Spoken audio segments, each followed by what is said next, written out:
Um,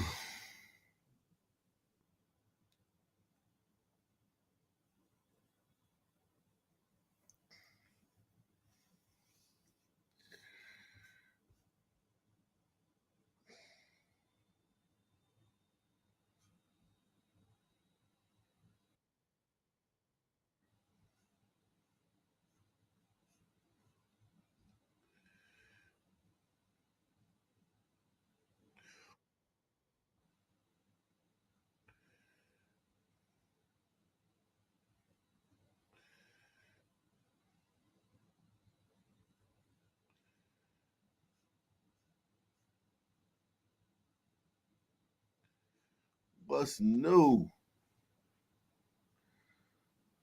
What's happening? Bill Allen in the building, looking like a goddamn member of the Aryan Nation out this motherfucker. God damn, Bill.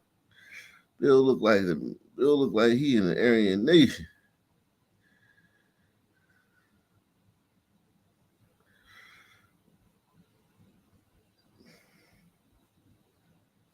God, dog. Jesus Christ.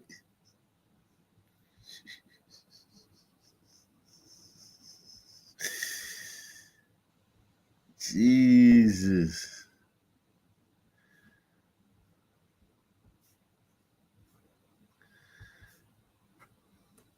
Yikes. Um, what's cracking, everybody? How's everybody doing, man?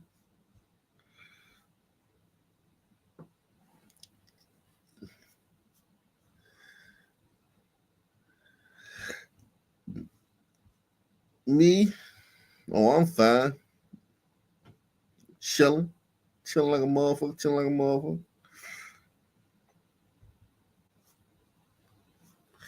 Chilling like a motherfucker. You heard me? Uh,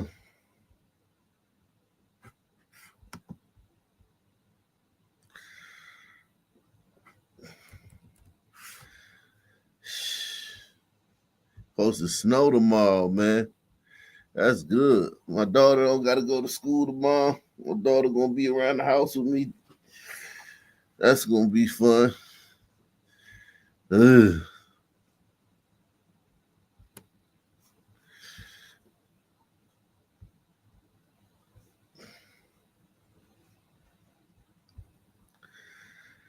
My little son, he ain't going nowhere either. He gonna be there too.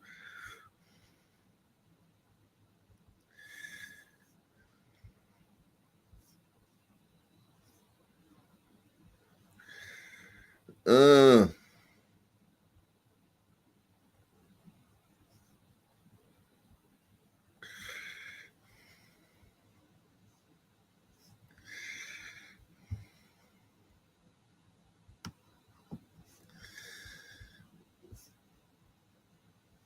the world.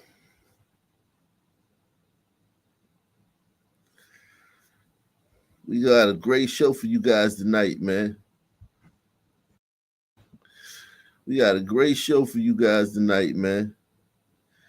I'm telling you, man. I ain't gonna lie to you. We got a great show for you guys tonight, man. A great show. Uh,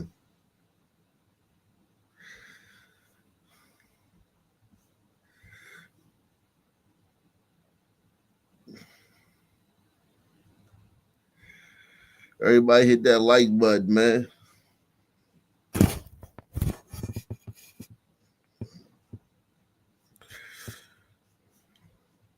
Everybody hit that like button, man.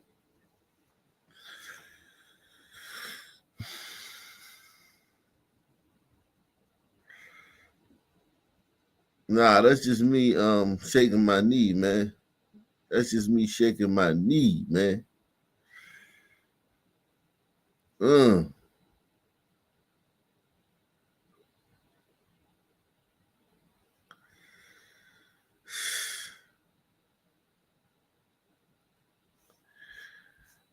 uh.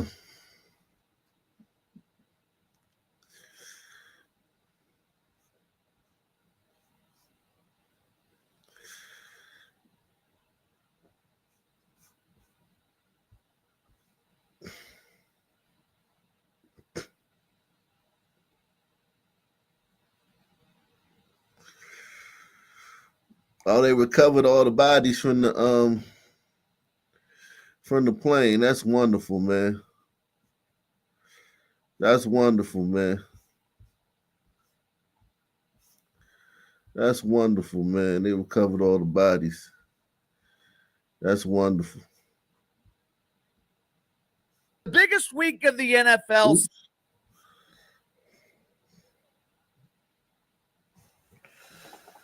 Mm.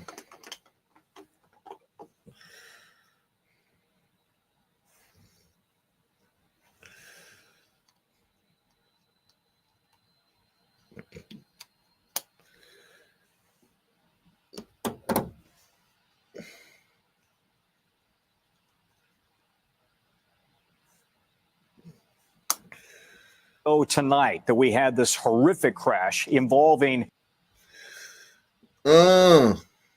Everybody.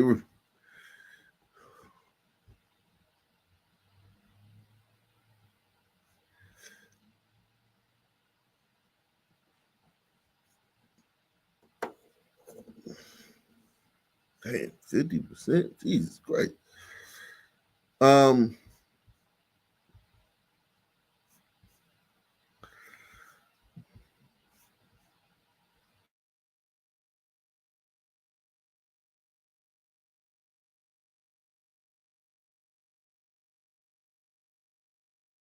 What's cracking? Everybody hit that like button for me, man.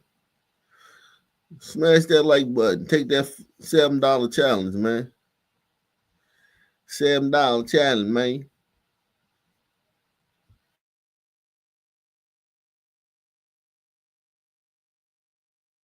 To new details on that tragic mid-air collision in Washington, officials say all 67 victims have now been recovered from the Potomac River.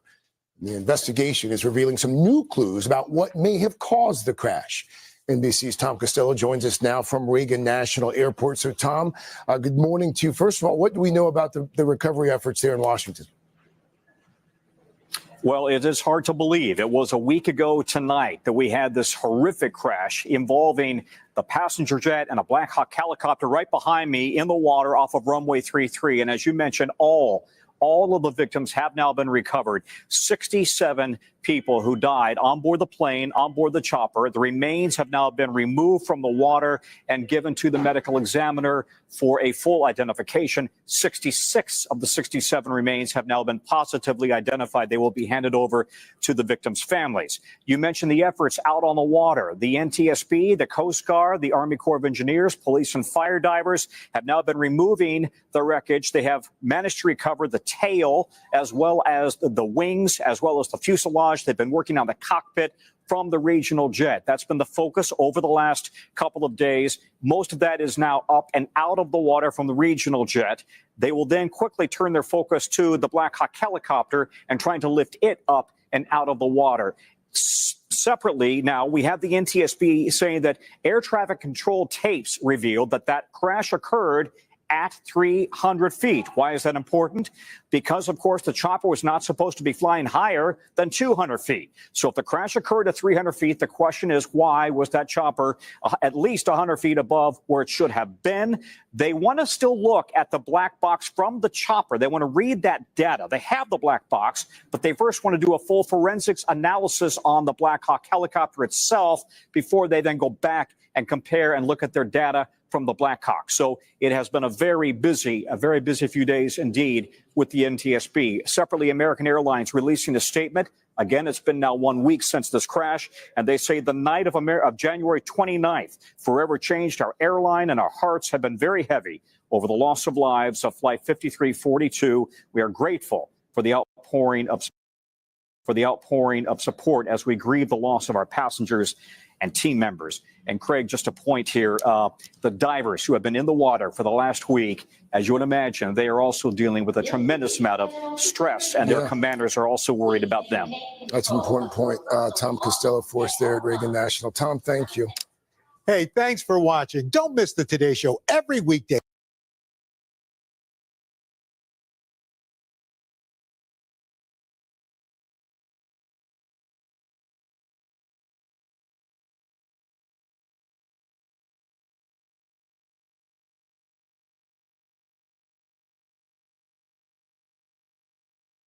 Happening tomorrow, we're expected to get more details about the man accused of killing a 9-year-old boy. Yasmin Morrison was shot to death last Friday in Newark. Gunfire erupted as he was being dropped off at his grandparents' house. Naveen Dhaliwal spoke to his grieving family. Tasha Bolden can't stop thinking about her grandson, Yasmin Morrison's bear hugs. If you ever had one of his hugs, you would remember it for the rest of your life.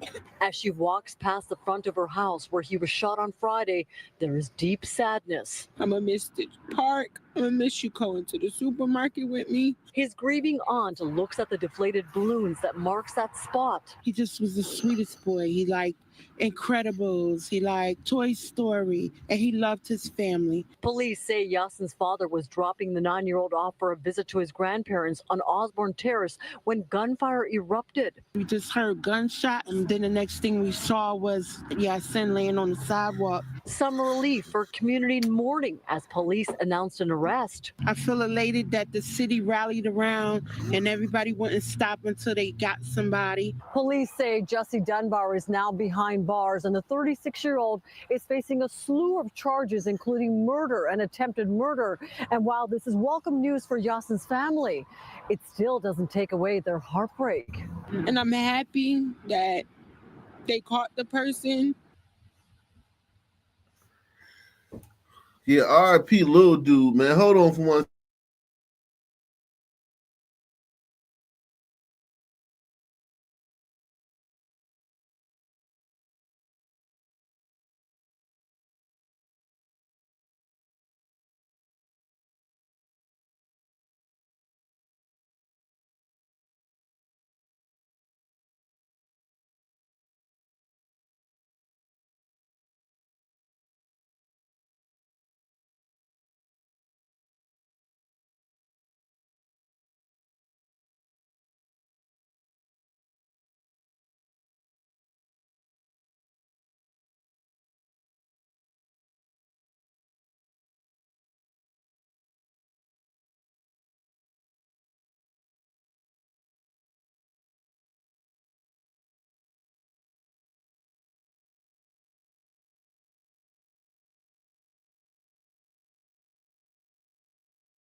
Yeah, man. Sucks, man. Young boy got his fucking shit just shot up, just going to his in front of his dad. In front of his dad. In front of his dad, man.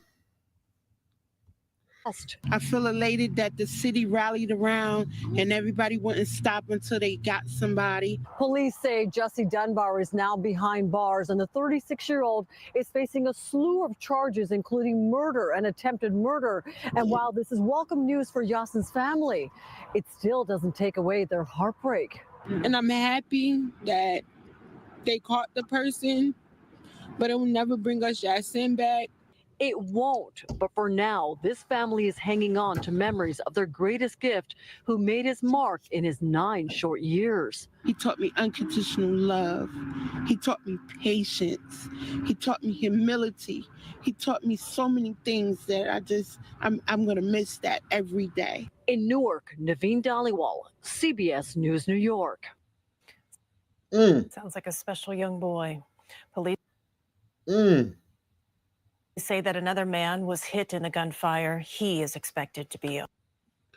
Okay, so another man was hit, probably the intended target, and he's expected to survive.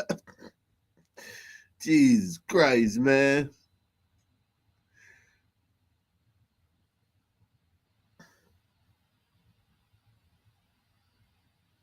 Accused gang members connected to nearly 20 shootings are off city streets. After a 2-year investigation, more than a dozen people have been arrested accused of violent crimes, including murder.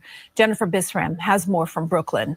Surveillance videos show brazen gunmen opening fire on Brooklyn streets, in a crowded apartment building lobby, and the Cody Island boardwalk in the past few years. These takedowns are significant because they target the shooters and those directly responsible to the violence. The Brooklyn District Attorney holding a news conference with the police commissioner Wednesday, saying they're now off the streets after a 2-year investigation called Operation Baywatch.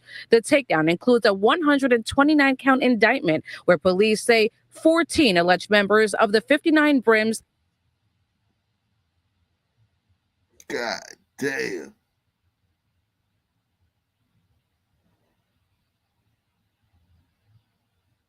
They hounds. Bloodhound brims.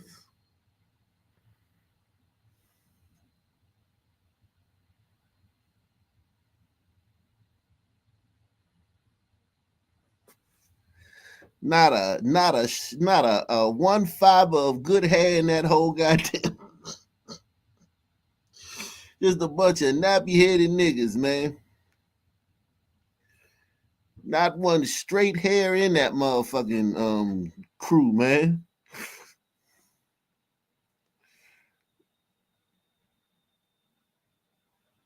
Golly. Just a bunch of badass kids, man. Jeez. Indictment where police say 14 alleged members of the 59 Brims and Bloodhound Brims street gangs terrorized residents in Coney Island and Sheepshead Bay. If you pull a trigger in New York City, the NYPD will find you. We will arrest you and you will face justice. The Brooklyn District Attorney says the gang members who were indicted are connected to about 20 shooting incidents here in Brooklyn, where at least 9 people were hurt, including innocent bystanders. Officials say a rival gang member was also killed and 18 illegal firearms were seized. These guns are obviously coming from down south. Recently, we've seen a little bit of an influx of guns coming from the Midwest. Last week, police and the Queens District Attorney announced a separate gang and gun takedown where members of the Venezuelan gang Tren de Aragua were arrested and 34 firearms were seized. It's a great job from NYPD to recover this gun. Back at Brooklyn, we're starting 2025 on the heels of the safest year in the history of Brooklyn in terms of gun violence. The NYPD says the city's criminal group database was key in connecting the crimes and criminals. In downtown Brooklyn, Jennifer Bisray. Salute to them, the safest year in Brooklyn. Wow. Salute to them, man.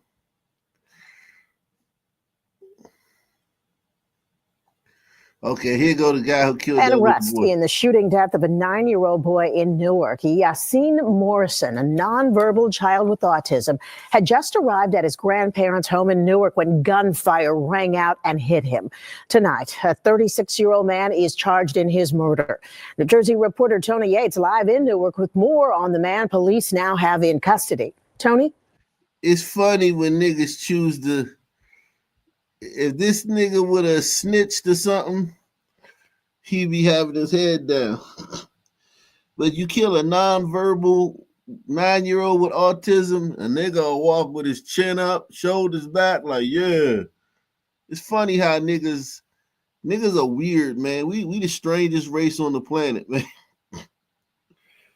It's strange how we act, man. This nigga should be hiding his head, man. That nigga should be having a fucking coat over his head with his head down, hiding his face, man.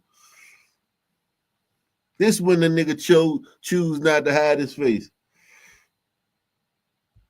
Home in Newark when gunfire rang out and hit him. Tonight, a 36-year-old man is charged in his murder. New Jersey reporter Tony Yates live in Newark with more on the man police now have in custody. Tony? And Sandra, you know, I doubt there is anything called closure for any parent or family that loses a child, but hopefully there is some measure of relief that the man accused of killing their son may be off the streets for a very long time with no chance of ever doing this again.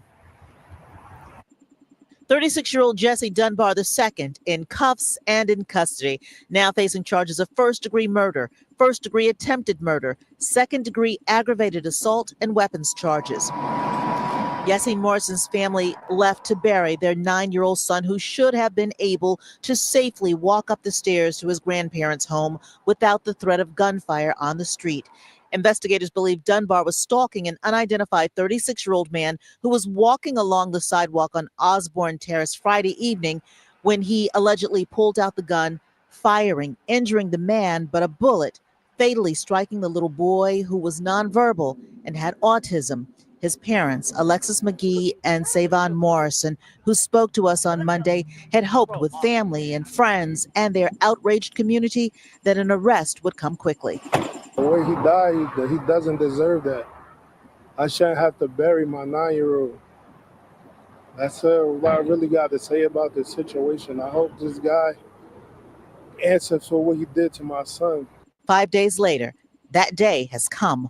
The family continues to prepare for their son's funeral. The GoFundMe to help them cover the cost is still up and growing, welcoming more donations.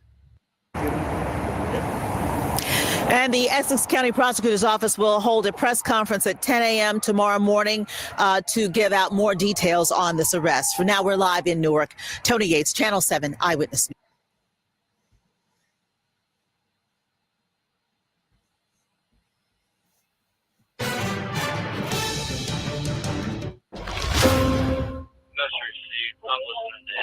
Sounds like it could be an active shooter situation. 12 hours of chaos. There's no reports of any type of confrontation or any type of dispute that would have brought this about. 1 dead, another 5 hurt in a shooting at a New Albany warehouse. Hours later, an arrest in Columbus. Just shouted, just raise your hand, and they just handcuffed them. And police just took to the suspect away. Tonight's big question, why? I'm not sure how close to the end of his shift he was at, because I'm not sure what his shift was. But he had been here for several hours before the shooting happened.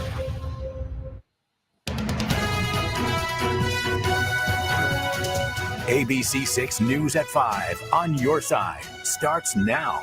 It's a weather alert day. We're tracking freezing rain tonight. This is video from Mobile Track. We will have updates throughout the night. Make sure to stick with us for the very latest.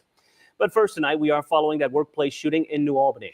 The man who police say pulled the trigger is under arrest and talking with investigators. We have new video from Drone Track 6 over New Albany. This is the building that houses KDC1, a cosmetics company. Tonight, the suspect is now in custody. Investigators have spent the day gathering evidence from his apartment. The latest on the victims: 1 person was killed, 5 others were hurt. At this point, investigators still have not released a possible motive. We want to show you a picture of the suspect. This is Bruce Foster III. He was arrested at his apartment in the university about 12 hours after the shooting.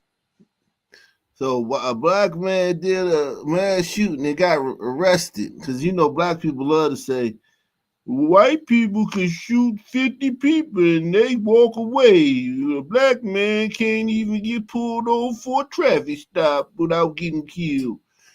Here you go, nigga. This nigga did a mass shooting, put his hands up, and they arrested him. We have a lot of information to share with you tonight. Our team coverage begins with Kate Seifert, who's live at the New Albany Police Station. And Kate, I know investigators just spoke within the past hour. What exactly did you learn? Rodney, Jessica, that news conference wrapping up just about 30 minutes ago. What happened here inside this village hall behind me, we did learn a little bit about the victim. So as you mentioned, there has been 1 victim who has died during this incident. 5 other victims were injured during this incident. Still waiting for an update on the condition of those 5 victims that were all taken to the hospital. We did, however, learn a little bit more about the suspect in this case, Bruce Foster. He is 28 years old. Law enforcement officials tell us he was employee at this warehouse. And as you heard Jessica mention there at the top, what we learned from officers was that he was in that facility and working for several hours before he opened fire. Let's take you back to some video from that scene. Our team was there just around 11 o'clock last night when things were really beginning to escalate. Law enforcement says about 100 first responders from city, county, state, and federal agencies all played a part in this response overnight and into Wednesday morning. Law enforcement officials now revealing to us that they believe the suspect ended up leaving in a rideshare vehicle from the warehouse last night after opening fire. Now, once officers arrived, they described launching a manhunt to try to track down Foster, which they did, as you know, at an apartment in the Columbus area. Now, one aspect of this incident that we are still waiting to get more information and clarity on is a motive. Throughout the last 20 hours, we have been told that this was a targeted shooting. We pressed law enforcement about who that target was. Here's how they responded. It's not that we don't have a clear motive. I think that we're learning more about him and maybe some of his thoughts, that we are trying to develop a motive. We need to go through and find out, like, where's his workstation compared to the other people's. So I don't know that we have a clear idea on that. I think there are obviously leads we're tracking down in that area, but nothing definitive that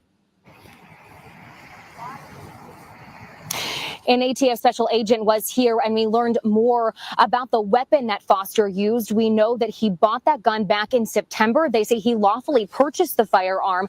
The ATF agent says it was a Glock Model 25 pistol, which he says can hold 10 rounds typically, but it can also hold a Glock magazine, which can hold up to 30 rounds. Now, coming up at 5:30, what we're hearing from police officials as far as a confrontation between the suspect and one of the victims inside that facility. We asked about some of the moments we heard on a 911 call about that possible confrontation. We're going to try to dive into that more for you in our next half hour. For now, live on your side, I'm Kate Seifert, ABC 6 News. All right, thank you, Kate. And tonight's team coverage continues with new information on R.I.P. to Irv Gotti, man. Irv Gotti, R.I.P., man. that suspect, Bruce Foster III. Steve Levine has been following that side of the story in the University District throughout the day. Steve. Police say that the arrest happened here in this University District apartment this morning. Authorities say when they could not get into an apartment, they deployed a taser when the suspect refused orders to come out. And tonight I am talking with a neighbor who watched the entire arrest go down. That's crazy, just like the suspect just live next to you. I think that's crazy, yeah. Ohio State University student Kyle telling... Damn, man, he got that mask on. I can't tell what race he is, man. Can anybody help me out, man? I can't tell what race he is with that mask on, man.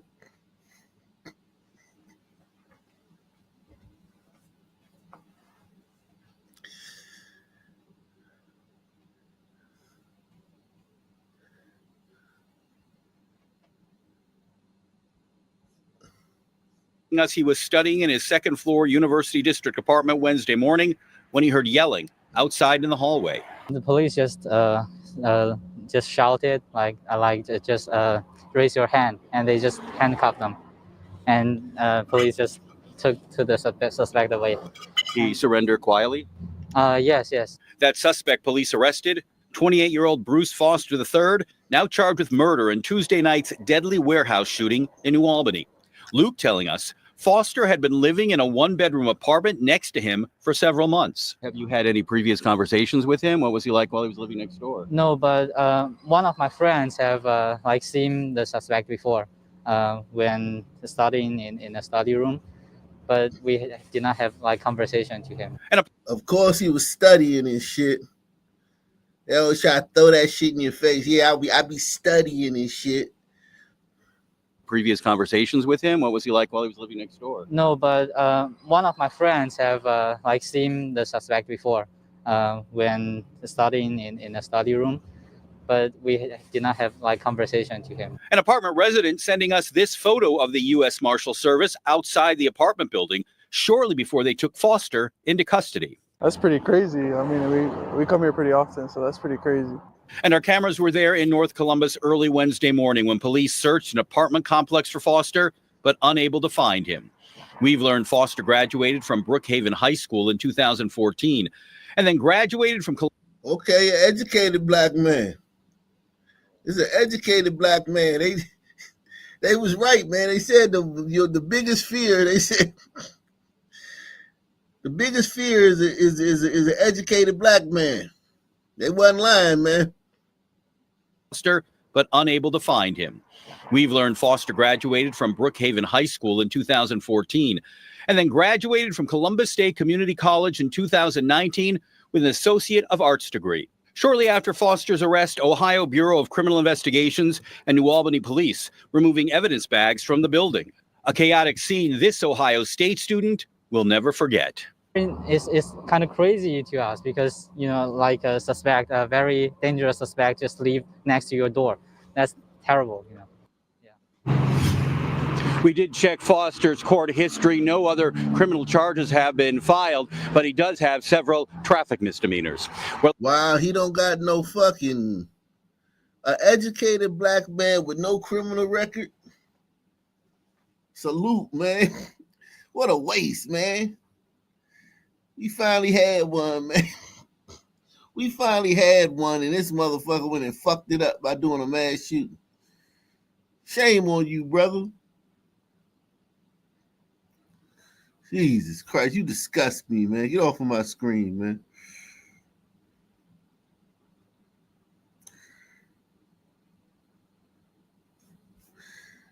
Jesus.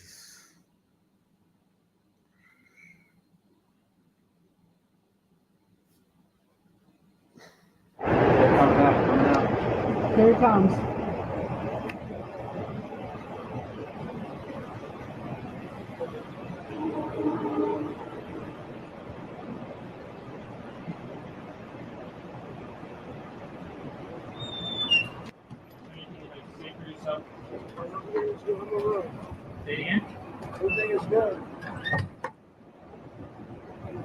Smash on the detective.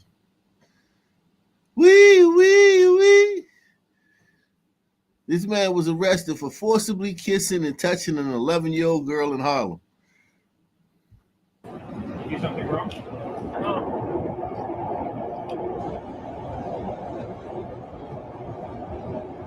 Is there anything you would say to the victim?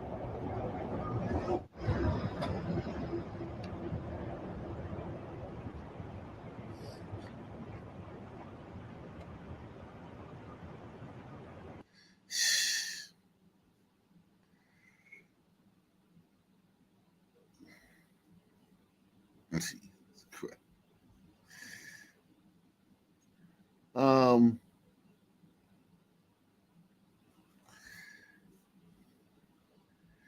You niggas' reign of terror is coming to an end soon, man.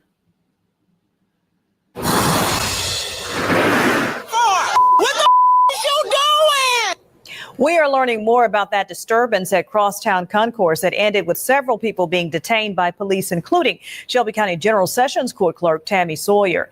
She was eventually released, but 2 other people were jailed and now have court dates. WRG's April Thompson shows what led to that disturbance and how it ended so badly. The Crosstown Concourse disturbance took social media by storm Tuesday when Rachel Spriggs posted this video. Global Cafe, y'all gotta pay attention. Spriggs was at Global Cafe, a restaurant inside the concourse, waiting to be served a beverage, but says the manager doing the serving wouldn't even acknowledge her presence. I just kind of gestured to him that, I wanted to purchase something to drink, and he came from the kitchen area and he told me that because I was being rude and doing sign language that he was not serving me and that I had to go. Spriggs went to Facebook Live. I wanted to bring an awareness to the way I was being treated at Global Cafe.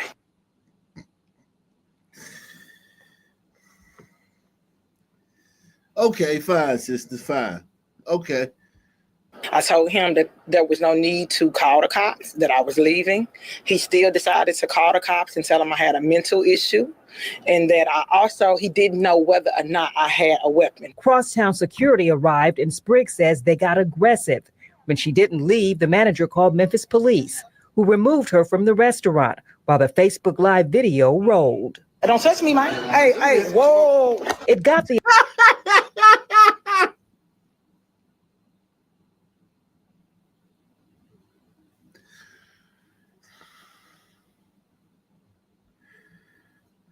She didn't leave, the manager called Memphis police, who removed her from the restaurant while the Facebook Live video rolled. Don't touch me, man. Hey, whoa. It got the attention of plenty of people, some showing up outside. Among them, Shelby County Court Clerk Tammy Sawyer. This video shows her talking to police before being handcuffed and led to a police car, where they seemed to struggle to get her in. Photos were later posted of bruises on Sawyer's arms. We reached out to her for comment and also asked MPD why she was being detained.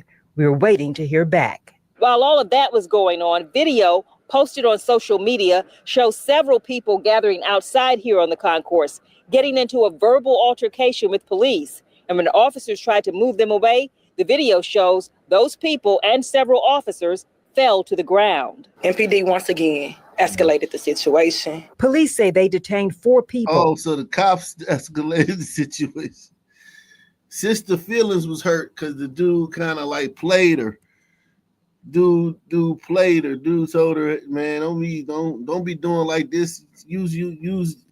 Yeah, I mean, I feel like the if she's telling the truth, this guy may have escalated, but you don't know what he goes through on a daily basis dealing with niggas down there. But anyway, it's just a chain of events. Then she went on live, and yeah, this ain't really nothing, man. This is just some nigga shit, man. On social media shows several people gathering outside here on the concourse, getting into a verbal altercation with police. And when officers tried to move them away, the video shows those people and several officers fell to the ground. MPD once again escalated the situation. Police say they detained 4 people. 2 of them, including Sawyer, were released without being charged. But Donald Batiste and Amaya Johnson were arrested, each charged with 4 counts of assault on a first responder, resisting official detention, and disorderly conduct. The affidavit saying they both began pushing and punching officers and refused to comply with their demands. But Rachel Spriggs says things shouldn't have gotten out of hand, and the incident echoes the same Memphis police aggression found in a recent Department of Justice report. They keep telling us we're going to get more and more training, but we're constantly seeing MPD show up to scenes and escalating the situation opposed to de-escalating the situation. Global Cafe owners declined to be interviewed, but said they value all their customers. But Rachel Spriggs has been banned from the establishment. Every time I've been there, I've been treated well, and the fact that they have so many different cultures integrated into the restaurant through food. I'm kind of surprised because I've never had any issues here. It's especially Global Cafe. It's a global thing, so it's a lot of different kind of people there. For your news leader in Memphis, April Thompson, WREG News Channel 3. An investigation. Wow. Nigga shit.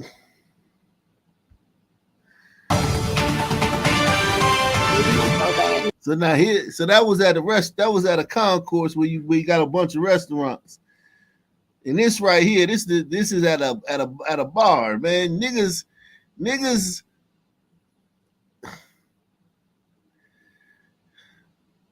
we're the problem in public spaces, man. Shout out to Miguel Wano, man, getting the ball rolling. Miguel Wano getting the ball rolling. Salute to you, man.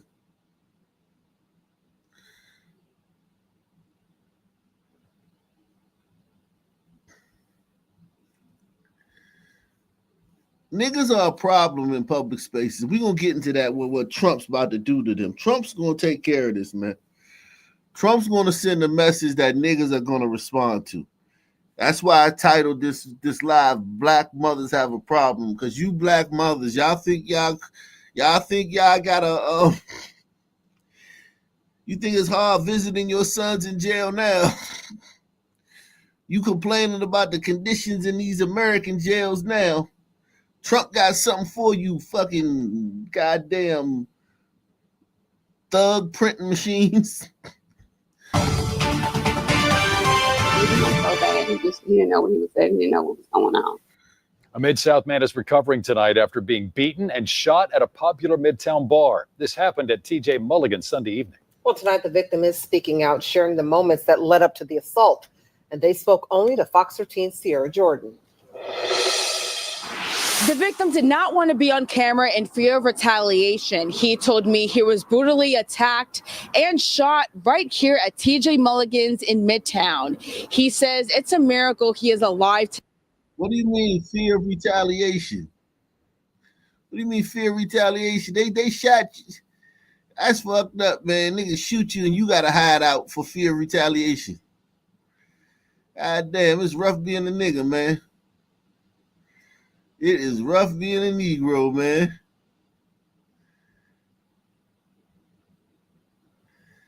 It's rough, boy.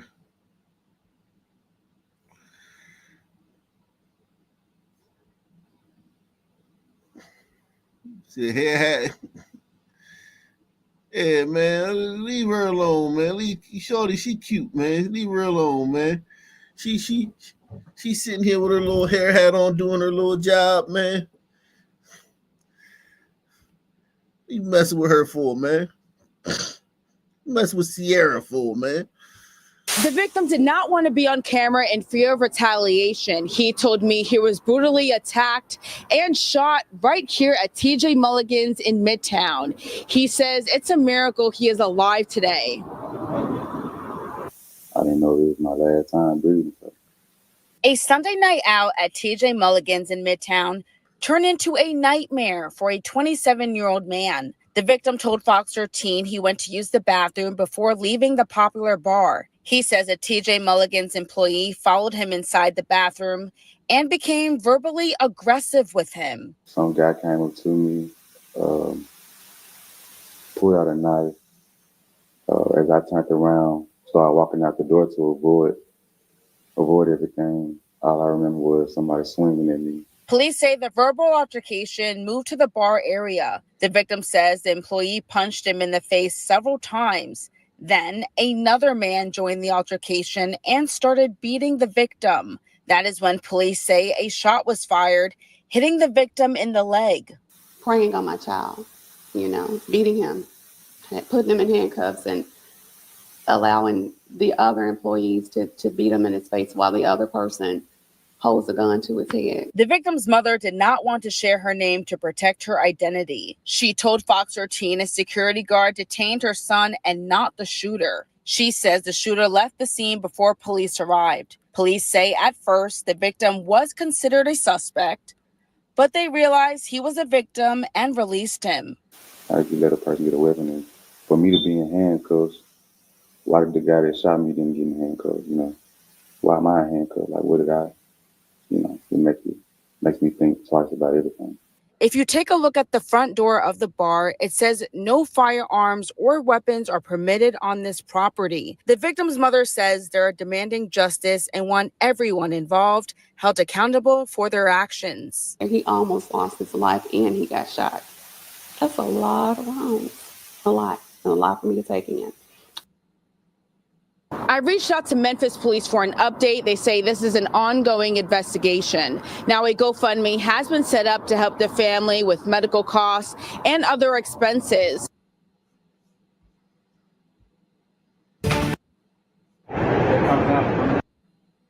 Boy, oh boy. Public spaces, man. You share public spaces with a nigga, man. You in trouble. A female passenger in a car running from officers is seen firing shots at pursuing patrol cars. It's dash cam video you'll see only on Fox 5 tonight. A chase of a stolen car involving deputies from Fayette and Clayton counties last night ended in a shootout with the driver. Fox 5's Doug Evans has the story. They're still shaking their heads over this one a day later. A chase with a stolen car. Well, that's nothing new. Gunplay after the chase ended. Unfortunately, that's a sign of the times, too. What seems unbelievable to law enforcement is that a female passenger, Maya Gully, was hanging out of the car window, firing back at pursuing police, like it was some Hollywood movie. Here's that dash cam video at this point in the chase. Maya the stolen Gully. car has left Fayette County and crossed into... Look how recklessly they're driving, man. Yeah, I would prosecute this to the fullest extent. Reckless driving would be prosecuted. I wouldn't just throw it out in when there's bigger charges. Like, because there's more charges, she's shooting at the police, they're gonna throw out the reckless driving. This is dangerous what they doing, man. They need to be charged for the reckless driving. Dash cam video at this point in the chase, the stolen car has left Fayette County and crossed into Clayton County. A pursuing deputy is right behind the Jeep. You could hear the shot and the deputy's reaction. The passenger has been identified as Maya Danielle Gully. Because the shot was fired in Clayton County, the sheriff's office there has taken out charges, and she has a long list. Aggravated assault on a police officer, possession of a firearm during a crime, party to a crime, obstruction, firearm discharge near a highway, and reckless conduct.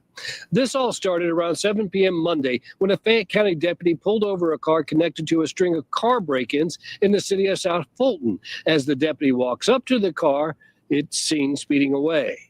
The chase left Fayette County and into Clayton County, left Clayton and returned to Fayette, then one more time from Fayette to Clayton. It ended near Mondays Mill High School with a crash. The GBI says the driver was running away and there was a shootout. He was wounded. No law enforcement was hurt. The GBI has been asked to investigate. A day later, the GBI is still attempting to identify the driver who's in the hospital. As for Maya Gully, she's being held in the Clayton County Jail without bond.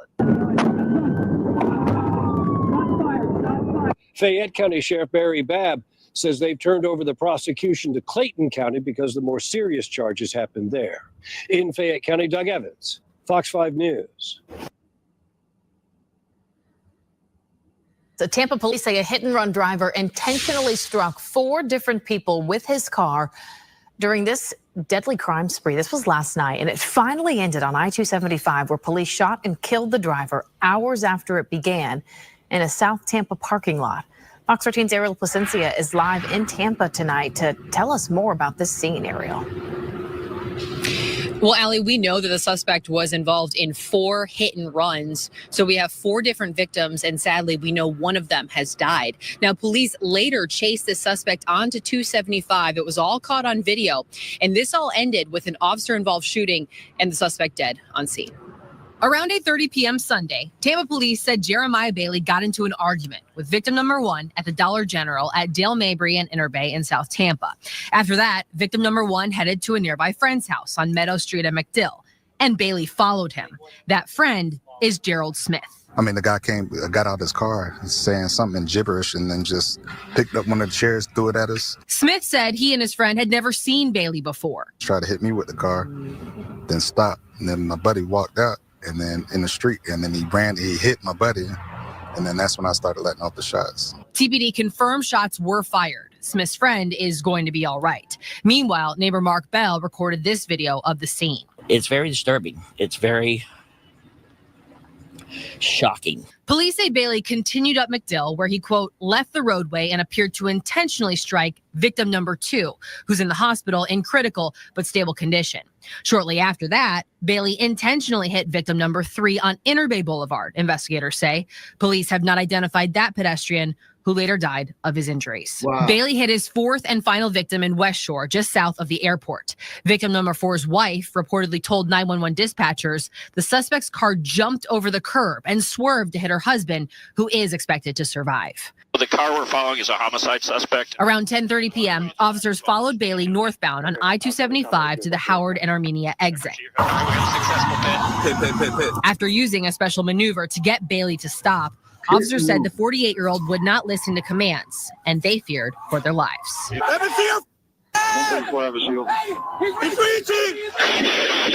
7 officers fired their weapons. Bailey died on scene, and I-275 was shut down for hours. And at last check, no gun was found on Bailey or in his car, TPD says. Oh, man, well, no gun. He didn't even have a gun. The white community demands answers. We as the white community, we demand answers. He wasn't even armed. An unarmed white man was killed. We demand answers. A female passenger.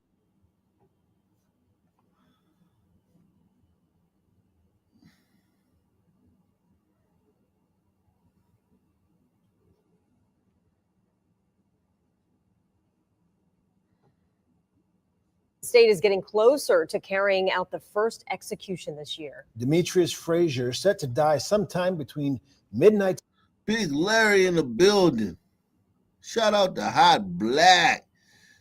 A member for 43 months. That's almost 4 years, man. Praise Jesus. Hammer the bow shot.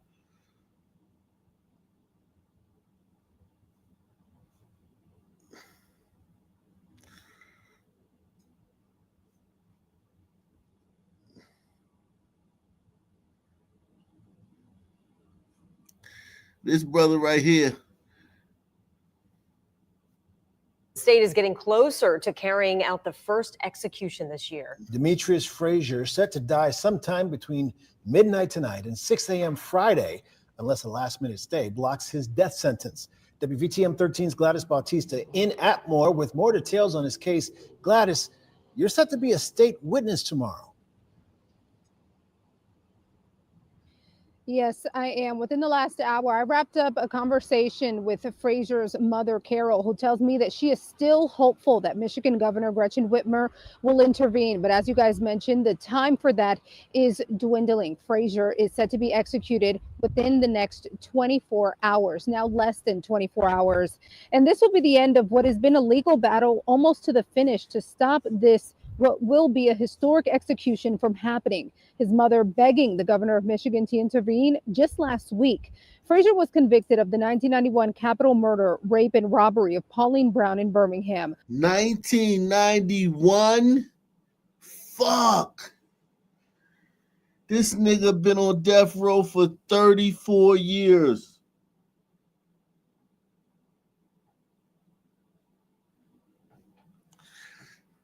And they talking about trying to stop it. Jeez.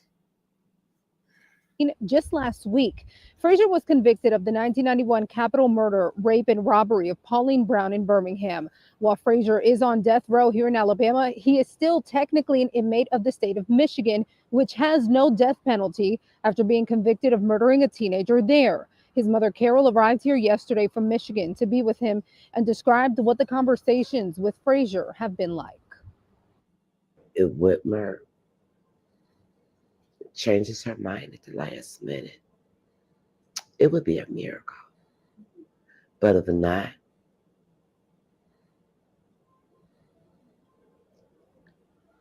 he said,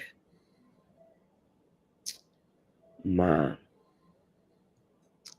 I would be free from here.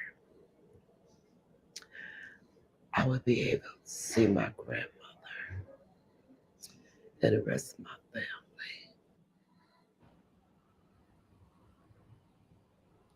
And after that, she broke down crying. But in speaking with Frazier's attorney, friend, and of course, his mother today, all of them tell me that they're just hoping for another outcome. When speaking about Frazier's victim, Pauline Brown, Carol says she has prayed for them and has been thinking about those affected by her son's actions, but she believes he should not be executed. When a human being is laying up there to be executed, and I'm against that, there's no cause for that. When you already have 3 consecutive life plus 30 plus 90 life sentence, that's enough.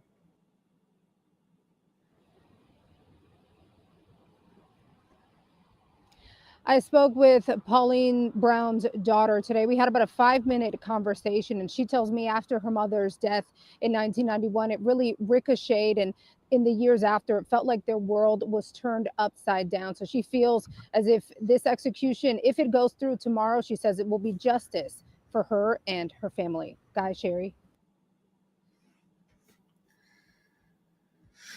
No comment, man. I'm gonna leave Mama alone, man. Mama, they about to whack her son, so she going through it, man. Whatever, man.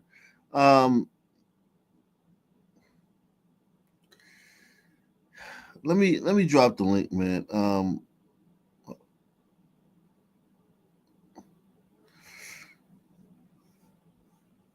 Nigga, your reign of terror, Negroes, is coming to an end, man. Your reign of terror, your reign on the top is short like Ramadan. No, you rain on the top with short like leprechauns as I crush so-called MCs and rapper dons. Get in that ass quick fast like Ramadan. It's the rap phenomenon, dun dada. Yeah, man. Your rain on the top is short like leprechauns, man. Trump got something for you niggas.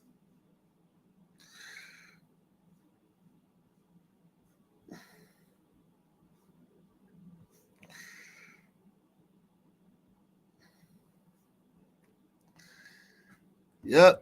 You ain't gonna like it. Disturbing the peace and shit everywhere you go. Being a goddamn nuisance and shit. I know we trying to get rid of the illegals. Yes, we are. But we trying to get rid of you too.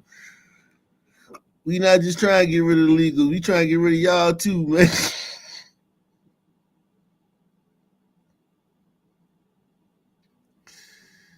We trying to get rid of y'all too, man.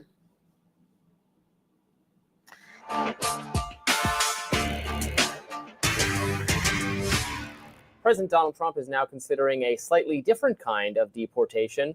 El Salvador's president, Nayib Bukele, made the U.S. an unprecedented offer on Monday, writing on X, "We have offered the United States of America the opportunity to outsource part of its prison system. We are willing to take in only convicted criminals, including convicted U.S. citizens, into our mega..." You gotta listen to man. This is the biggest story right here in Black America. If you ask me today, there's no bigger story in Black America. States of America the opportunity to outsource part of its prison system. We are willing to take in only convicted criminals, including convicted U.S. citizens, into our mega prison, CCOT, in exchange for a fee. The fee would be relatively low for the U.S., but significant for us, making our entire prison system sustainable. Here's Trump's response last night. If we could get them out of our country, we have other countries that would take them. It's no different than a prison system, except it would be a lot less expensive, and it would be a great deterrent. Send them to other countries. If we could go a step further, in other words, we're talking. See, it will be a great deterrent. This is going to deter niggas. Only the hardest of niggas is going to continue to commit crime after this. All you halfway thugs, you will cease to commit crime, man.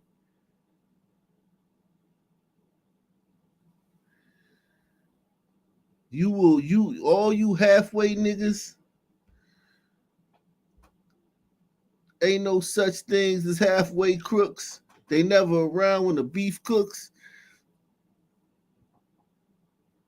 Shout out to Darren, man. He said Black and Brown coalition equals Guantanamo Bay. Yeah, it's gonna be, you niggas ain't gonna like this shit. You Negroes ain't gonna like this shit. CCOT. You aware of CCOT, right, guys? Mega prison. Yeah.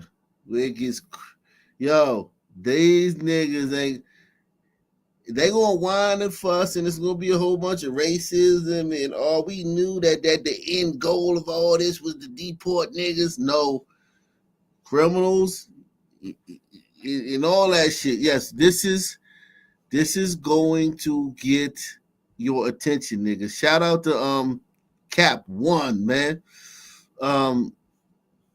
It's gonna get you niggas' attention. We're gonna get into CCOT in a second. But this is groundbreaking. This is one of these stories that might fly under the radar. While they talking about trans and immigration and Gaza, and this might just slip through the cracks. I wanted to make sure you niggas, because I love Black people, man. I want to make sure you niggas know what's coming down the pipeline, man. This is beautiful. Right here, it's beautiful. You like? Oh yeah. That's what I'm saying. It's beautiful. I'm loving it. This is what needs to be done. You think this will be? Do they come back after the prison sentence?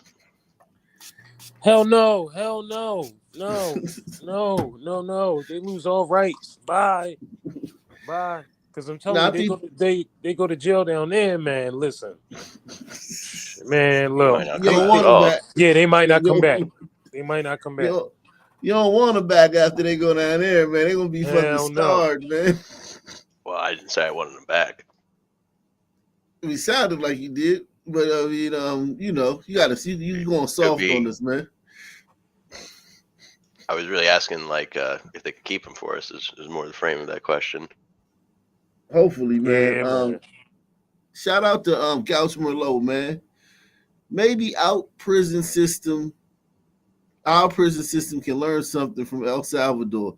They have major league gang members in jail. Salute Ak in the nation. Oh, listen, Trump, this is a game change. This right here is because niggas are by far the biggest population of Americans in jail, and especially for violent crime. And this right here, I hope you niggas are paying attention. I hope all you pro-blackity black channels are paying attention.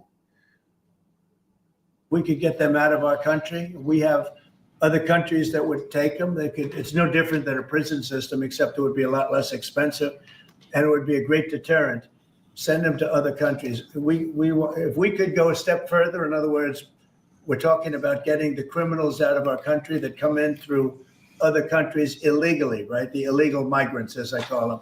Well, we have people that are just as bad as them in our country. If we could get them out, I'd be very happy. You would pay El Salvador to house them? Said that he wanted you to pay a fee for that. Would you pay that? Well, it's a very small fee compared to what we pay to private prisons. But under what and a very, very small fee. I don't know. We'll have to find that out legally. I'm just saying, if we had the legal right to do it. It's funny how every fucking other week, fucking Biden was cutting a $50 billion check to Ukraine, and the media never asked any fucking questions. Every time Trump want to do something, they talking about how much it's going to fucking cost. But we can't even get any fucking money to get rid of 1/3 of black people. What the hell? Right. And then when he talk about Doge and all the money that they wasting, then they cry about that. The media is so fucking biased, man. He should fucking lock all these motherfuckers up. Lock up the media members for being biased, man. I would do it in a heartbeat. Secretary of State Marco Rubio had paid a visit to El Salvador on Monday. He responded to Bukele's proposal on X, writing, "Very productive meeting with Salvadorian President Nayib Bukele. His commitment to accept and incarcerate criminals from any country, including from violent gangs like MS-13 and Tren de Aragua, will make America safer." In an extraordinary gesture never before extended by any country, President Bukele offered to house in his jails dangerous American criminals, including U.S. citizens and legal residents. Before Bukele rose to power in 2019, El Salvador was a notoriously violent nation. In fact, it was nicknamed the murder capital of the world. Bukele promised to crack down on his country's violence and has very clearly succeeded. His main target, members of the notorious gang MS-13. According to El Salvador News, the country's homicide rate in 2024 was 1.9 per 100,000 inhabitants, making it the safest country in the Western Hemisphere. Human rights advocates have criticized. They went from the highest murder rate to the safest country in 2 years? Turns out locking up all the murderers makes a pretty big difference. I'm all for this, man. I know that a lot of the pro-blacks and the mammies, oh my God. The mammies because they gonna get this late. The mammies not gonna know until after the bill get passed. They ain't gonna pay attention to that. And they'll be like, what happened? And then they gonna be trying to protest this shit. It's gonna be too late. Listen, I'm telling you, mammies, you better fucking get your marching shoes on and your fucking picket signs, man, because this your passport straight. Yeah, you want to see your son. His harsh methods, however. Firstly, he has used emergency powers to conduct sweeping arrests, 81,000 in total since 2022.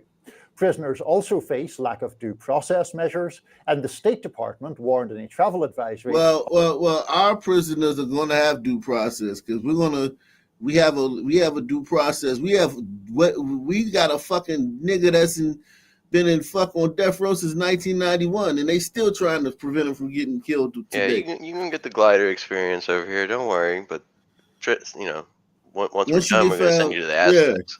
Yeah, exactly. You gonna get your due process. Trust me. Of the country's harsh prison conditions. Overcrowding constitutes a serious threat to prisoners' health and lives, the advisory reads. Hey man, fuck all that, man.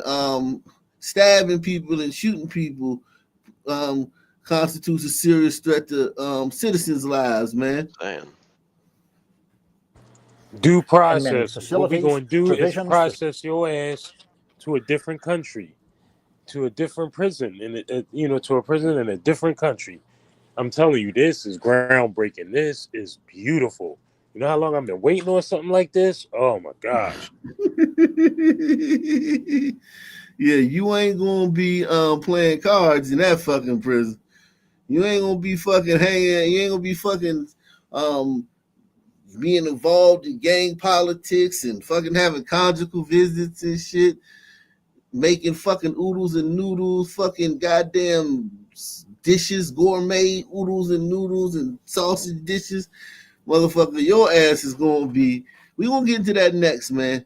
This is going to be niggas gonna cry slavery too, because this jail ain't no joke.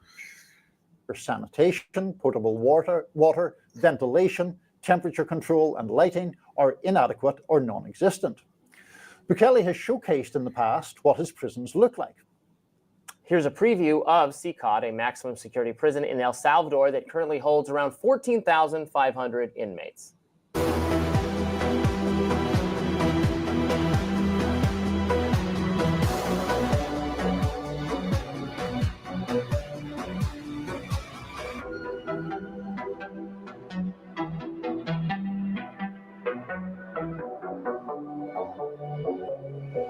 These look like they'd eat your heart out of your living body.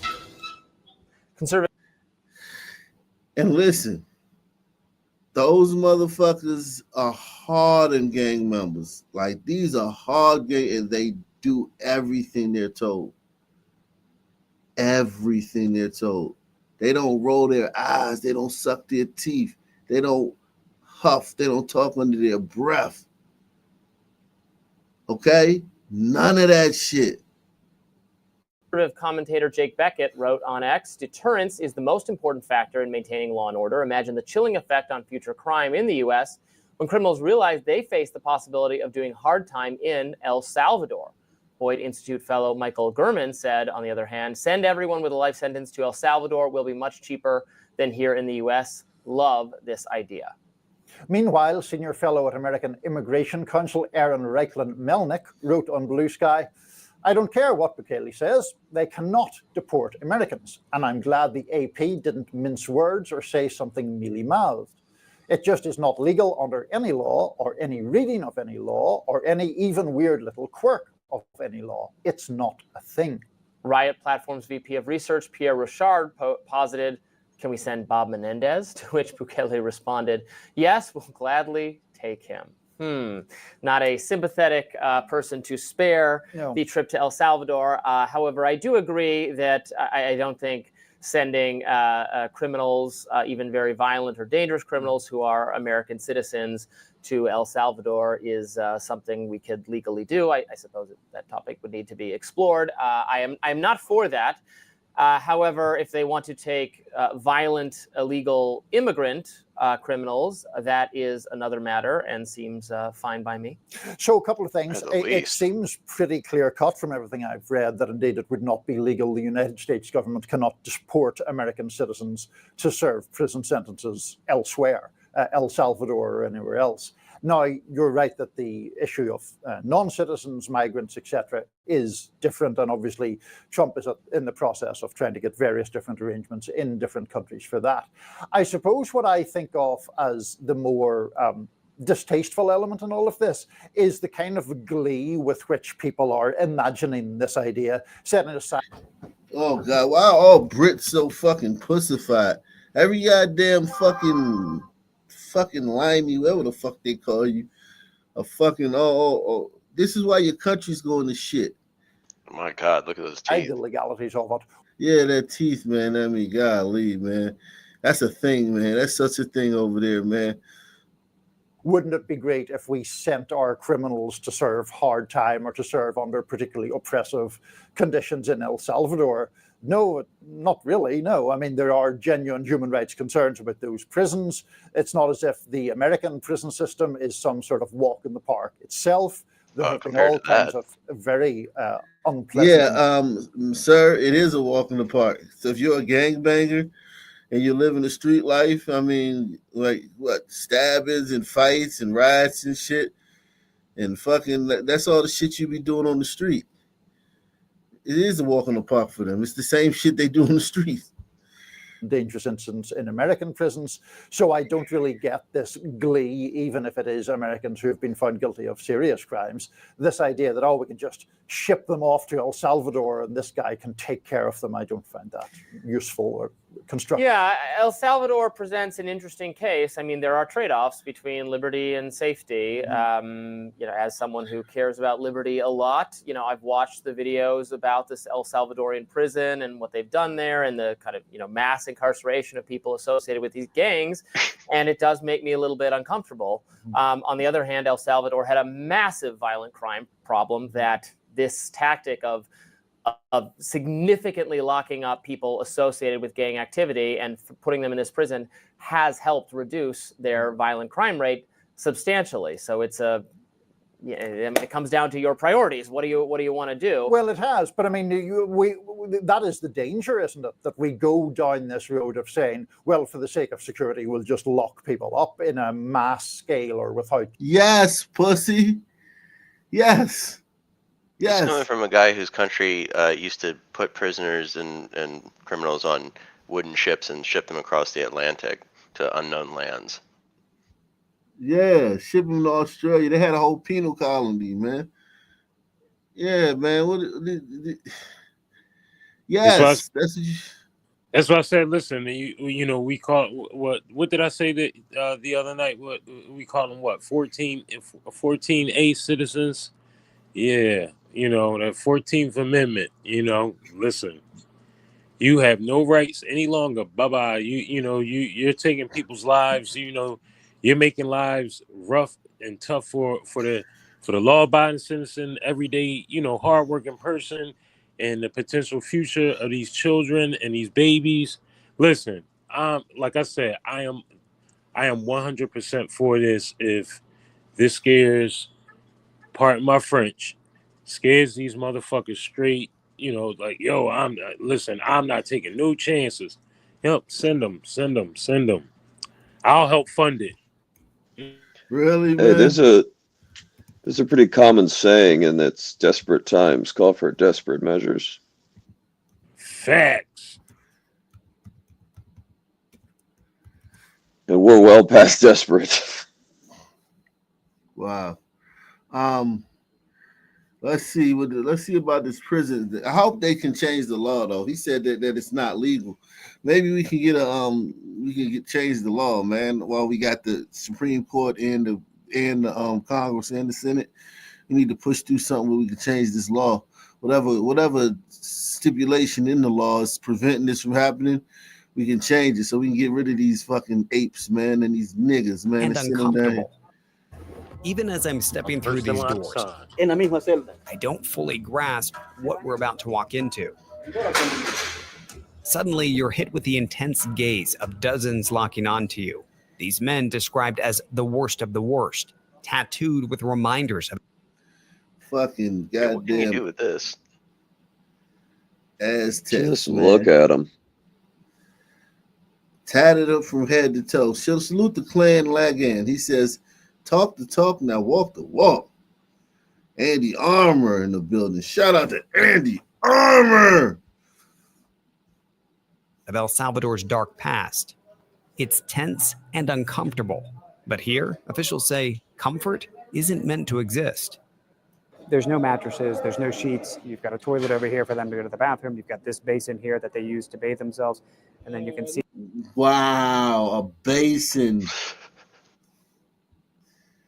No sheets, no mattresses. I love it. I love it. Listen, here's the thing. They're still going to keep a lot of you niggas here in America. in the prisons, but the worst of you niggas is going here. Some of you niggas that like you might carjack some old lady and or you're fucking, you know what I'm saying, do a home invasion or something, or even kill somebody, and you still gonna go to a regular American jail. But this right here, for like, yo, if you cross certain lines or certain behavioral patterns of or habitual offending and stuff like that, you're coming here. Nobody listen, niggas, they're gonna cry slavery. But here's the thing that niggas gonna have to get used to: the no talking, the not being able to the having to obey every order. Niggas are terrible at following directions, but here you have to obey every order. You have to obey everything they tell you to do. You have to do. I got a question. If you replaced all these inmates with Sunmen, would anything change? What would it look like? It would be harder, man. It would be harder because some men are naturally different. We're more outwardly emotional. We more talkative. We have a harder time sitting still. Like a bunch of hombreros can sit still. You know what I mean? They can just sit still for a period of time. Niggas can't sit still for 5 seconds, man. It's gonna be it'll be more conflict with the guards. Just look at there's no conflict with the guards here. There's no mattresses, there's no sheets. You've got a toilet over here for them to go to the bathroom. You've got this basin here that they use to bathe themselves. And then you can see there's a barrel of water that they can drink from. This is a rare look inside El Salvador's terrorism confinement center, known as SECOT. He says there's always somebody standing here in front of the cells. And then if you look up, there's another corridor with more security personnel. Luz 24 horas. 24/7 light. The prison sits like an isolated fortress, nestled in mountainous terrain, about an hour-and-a-half drive from the capital. Even with government officials on board with us, we're stopped a mile out. Oh, okay. He's gonna inspect bags now too. Okay, we're clear to get back in. Yeah, make sure you ain't getting them motherfuckers no weed. Ain't gonna be no weed, no contraband in that motherfucker. Woo. Only to hit another checkpoint. Approaching the main gate, our cell signals vanish. They want to do a full search on us before we enter. SECOT's director, Belarmino Garcia, greets us and takes us through a rigorous security check. Wedding ring. So this is like airport security on steroids. Anything that we're carrying with us. Móvil aquí, teléfono. Okay, anything we're carrying with us has to go there. And then there's a body scan that continues on the other side. Okay. Shoes off. Now think about how in America, like the CEO or some bitch would sneak some shit in for some nigga, and then she'll end up in jail. And Some it's bum like Keisha. Pregnant in this sister CEO pregnant in this jail. Yeah. This is the type of jail where you wouldn't want to risk helping one of these motherfuckers get a bag of weed, and it ain't worth it, because then you end up in there. It's just not. I'm sure they don't have a contraband problem in there. Could you imagine working here and seeing what these motherfucking prisoners go through, and then your ass try to help a motherfucker get a joint or a fucking and you fucking end up in this motherfucker? Yeah, bro. Yeah, definitely. Oh shit. Back on. Gracias. Once cleared, we toured the vast campus, starting with the armory. He says they have to constantly remind themselves that they're dealing with essentially the worst of the worst, and for that reason, they need to be ready for whatever risks they might face. It's been equated to 7 football stadiums. It's almost multiple prisons within the prison. You can see off to the distance, there's 3 different rings as they describe. The far end, you have one that's 9 meters high of concrete, and then above that, 3 meters of electrified fencing. 15,000 volts. 15,000 volts. More than 1,000 security personnel, guards, police, and military are stationed on site. Inmates are assigned to one of 8 sectors. The director tells me the inmates, once they're inside one of these sectors, they never leave. everything is done within, including doctors, as well as legal visits or court hearings. Each sector holds more than 24 large cells. Roughly 80 inmates per cell, but it can fluctuate. Most bear the markings of the gangs that held this nation hostage for decades, committing brutal acts of violence. You gotta kill people, you gotta rob, you gotta do what you gotta do to survive. You have to do those things. Yeah, you gotta do that. And if you didn't do those things, you wouldn't be a gangbanger. We meet 41-year-old Marvin Vasquez, shackled and heavily guarded. What gang were you part of? MS-13. And do you have any gang affiliations? Yeah, I'm tattooed up. What is this? Crazy criminal. Say crazy criminals. Yeah, I made this clique in 2011. You made the clique? Yeah. You were a gang leader? Yeah. What is it like to live here? It's probably not a hotel 5-star, but they give you the 3 times the food. They give you some programs. You go to do exercise. Ejercicio nosotros lo podemos repetir siempre. Some church religion programs too. But that's limited to just 30 minutes That a day. is a serial The other killer. 3.5 hours, they're kept inside and locked up. 23 and a half hours they're in there. So you got 30 minutes to get your church and your fucking exercising. They're kept inside and locked up. For inmates who get violent with other prisoners or guards, We're going to close the door. I just want to get a sense of. Wow. No light. Solitary confinement awaits. Light is through this hole. They can be in here for 15 days potentially. All right, I'm ready to get out. I bet you are, but Critics point specifically to the prison's No strict shit. control and isolation of inmates, calling it a violation of human rights. The director brought up that a lot of folks will raise concerns from a human rights perspective and an abuse of human rights. A lot of pussy ass Westerners, not a fucking lot of folks. And a lot of pussy ass I Westerners. mean, need if to you're mind tatted their from head to fucking foot, chances are you don't deserve rights. Yeah. The world need to Bingo. mind their business, man. Let these people do what they do. Mind your fucking business. This ain't got nothing to do with the fucking world. Sometimes we gotta fucking mind our fucking business and let these people out here do what they do. You know, the people criticizing it, the media outlets at least, they're funded by the gangs and shit, the drug money. I thought you He's said calm Jews. hearing that because Yeah. he sees it day to day, the process they go through to maintain, as he sees it. But see, look at how many people are in the cell and it's still clean because you have to keep it clean. Like you can't just be shitting everywhere and keeping it dirty. Like like it is order, man. There's so much order in here, man. I love it, man. This is something the way when you get out of here, you never want to go back. Yeah, I think While you're I think I disagree with you. If Sons went in there and they tried that shit that they do over here, because over here they're doing that under the context of glider society, right? Gliders have all this human rights shit. They're like cucked out. They try it over there. They try something like that in China, try to act up. I mean, they will be dealt with real quick and they'll get in line really quick. None of that shit will work over there. I got you. I definitely think you're in line, but what I'm talking about is like, okay, like, let me show you this. Where is it at?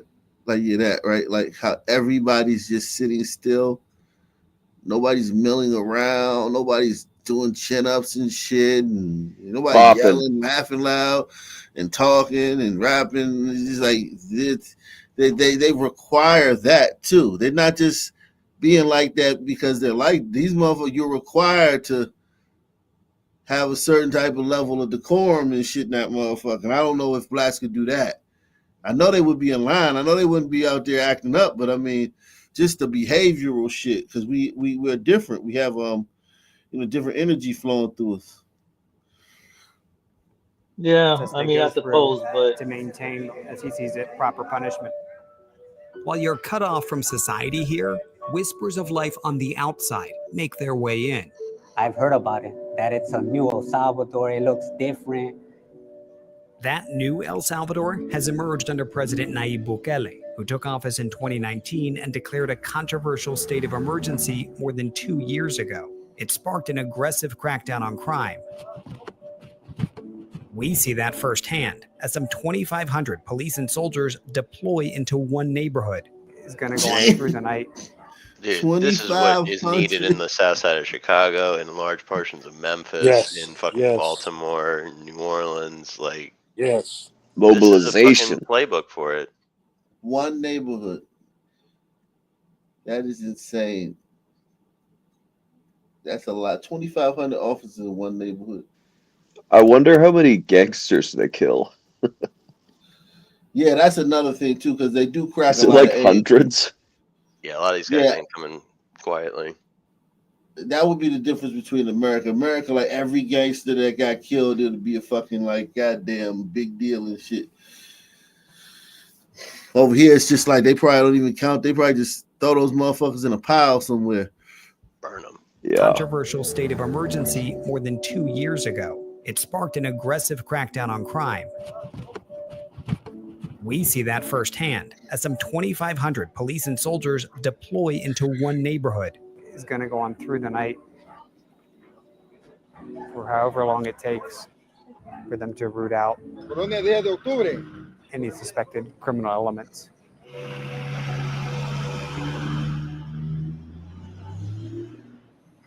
Late last week, as the U.S. State Department lowered its travel advisory for El Salvador, citing a significant reduction in crime, it also warned that Bukele's emergency measures allow authorities to arrest anyone suspected of gang activity and suspends constitutional rights.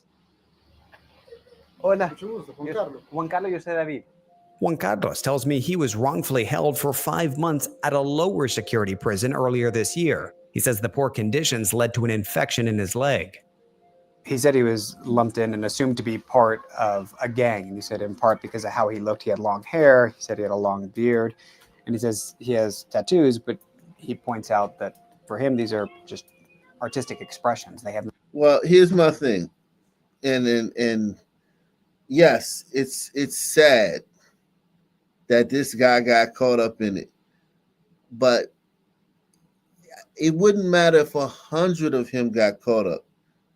Just so that so that normal people could fucking live their lives in peace and walk the streets at night. It's worth it. AKA people not cosplaying as fucking gang members. Exactly.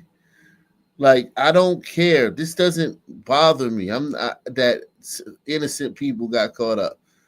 When you're fucking doing something like this, people are going to get caught up in the mix. You know what I'm saying? And a lot of times they're not really innocent. They're just technically innocent.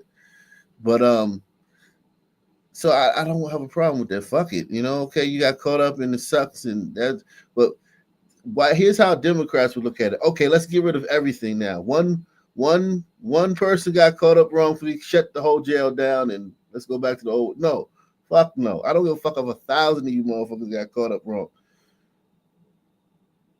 Keep pushing forward with this shit. Nothing to do with being part of a gang. The Bukele administration has acknowledged that innocent people have been swept up in the crackdown, and they say more than 7,000 have already been released. They see it as collateral damage, and Juan Carlos, while frustrated with the They see it as collateral damage. That's what I'm talking about. It's just collateral damage, man. Who gives a shit? Yeah, gotta crack some eggs, man.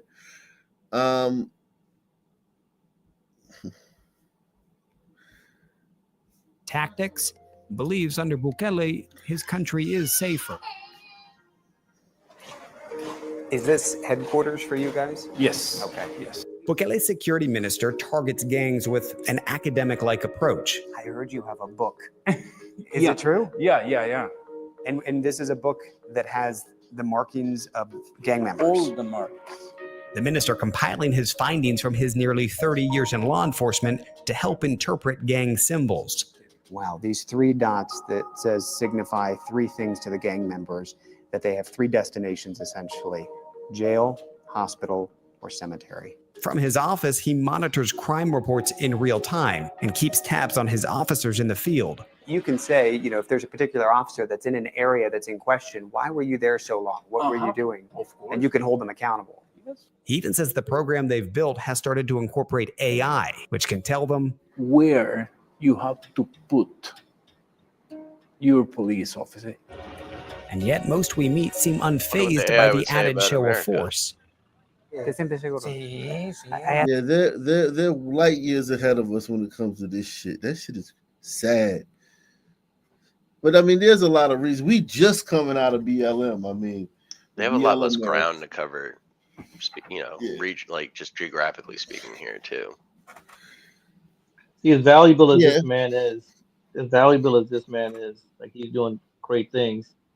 In the United States, he might be like fired and never heard of again because 7 years ago he had made some inappropriate joke to some fucking female. He made a Facebook post that put some people in a bad light. All lives matter. He posted all lives matter and shit, and it's like, you gotta. Not only do you have to fire him, but there's the DOJ investigation into the whole operation. It's like, yeah, we're fucking. God damn it, man. But you know what? Rights though, it is a fine line though with rights, man. You know what I mean? Like. We enjoy a lot of rights here that we that are kind of tied. They're all linked together. So it's like it's a slippery slope. Like, do you want your rights? Will you give up some rights to be, to be safer if it means that like maybe that'll set a precedent for other rights to be taken? I don't know. Because we have a lot of rights here, man. A fucking shit ton of rights. No matter how awful you are, you have a fucking shit ton of rights. Like that fucking guy who killed that 7-year-old kid, he's going to go to court and there's not going to be a scratch on his face. If there was a scratch on his face, there's going to be an investigation into who put that scratch on his face. I think Ben Franklin said, those who give up their rights for safety deserve neither. And we'll get neither, but I don't think he was thinking about Sun people at the time. Yeah, it wasn't. He wasn't thinking about Sun. He was thinking about a homogeneous society. But yeah, he wasn't thinking of like what's in the link I sent you in the back chat.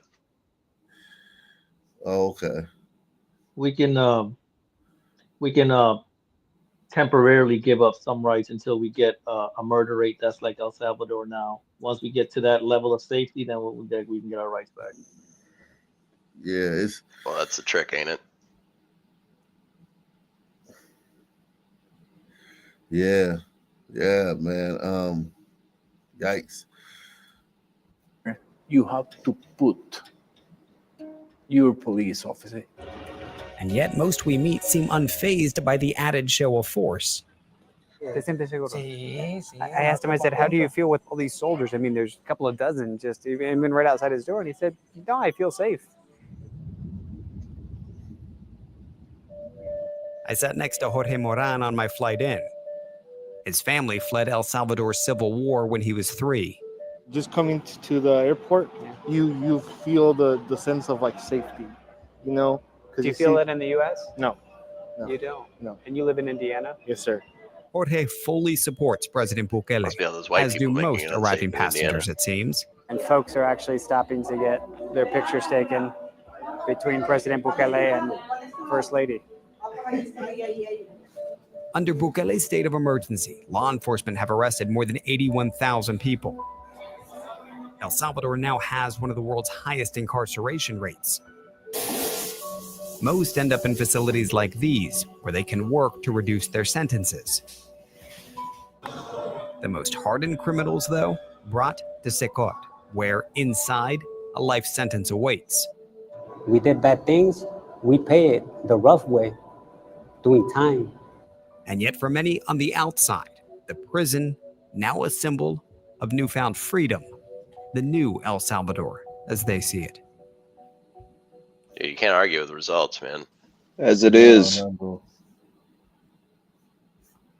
Not at all. Great results, man. Salute to Bukele, man. He's a great man, man. One of the world's great men. Him, Trump. We living in the era of great men, man. Giants, man. Salute to him, man. Yeah, that's crazy, man. I mean, just like a few years ago, I mean, it was just like a given, like, hey, don't go to El Salvador. That's one of the most dangerous places you can go to. And in a matter of just a couple of years, it went from that to this. It's unbelievable. Fucking resort, man. Fucking goddamn paradise and shit down there, man. Salute, man. Salute to them, man. So you said this video. Let me see if this video is taboo. This I don't know if this one is a one of the things I can't when you play it they fucking strike you and shit. Let me see. You talking about the one I sent? Yeah, the one you just sent me. Yeah, I don't know. I just came through my feed a little while ago, and I thought you'd be interested in it. I ain't no stunning with the line. We turn shit to coleslaw. Run down both deep, them the boys ain't see no car. Desensitized murders in these hoods, bro. Like every hood I go to, people almost talk about murder and laugh. I'd have seen people die. Death easier than what we living in right now. We smoke big woods after we hear something about murder. It's wild out here. This is 3 months ago. He said this. Also says can't send citizens. What about slaves? 13 million. Yeah, can we send these guys? Yeah, man. God damn. Look at that wily ass looking at nigga eyes. That nigga look like a goddamn feral ass fucking like a goddamn feral bear and shit. A goddamn animal and shit that is like fucking been in a fucking wild and shit. Just He looks diseased. Jeez. Reckon you have a fear of death? So I'd be scared to die. If everybody want to meet Jesus and see who he is, everybody want to meet God. Why you scared to die? Bro, let's say if one of your ops gave his life to God, yes. We will sing the guy. You live by the street, you die by the cow. You're going to be a killer, I'm going to tell you the right way to do it. Just listen to this shit. Don't be out to doing flown. He does not know the right way to do it. 13, 14, 15 pair of big guns. Because these are pop guns. 16. And you got shot in the chest. When you come in this bitch, they got a sign that says enter at your own risk. This is treacherous. This is slowing.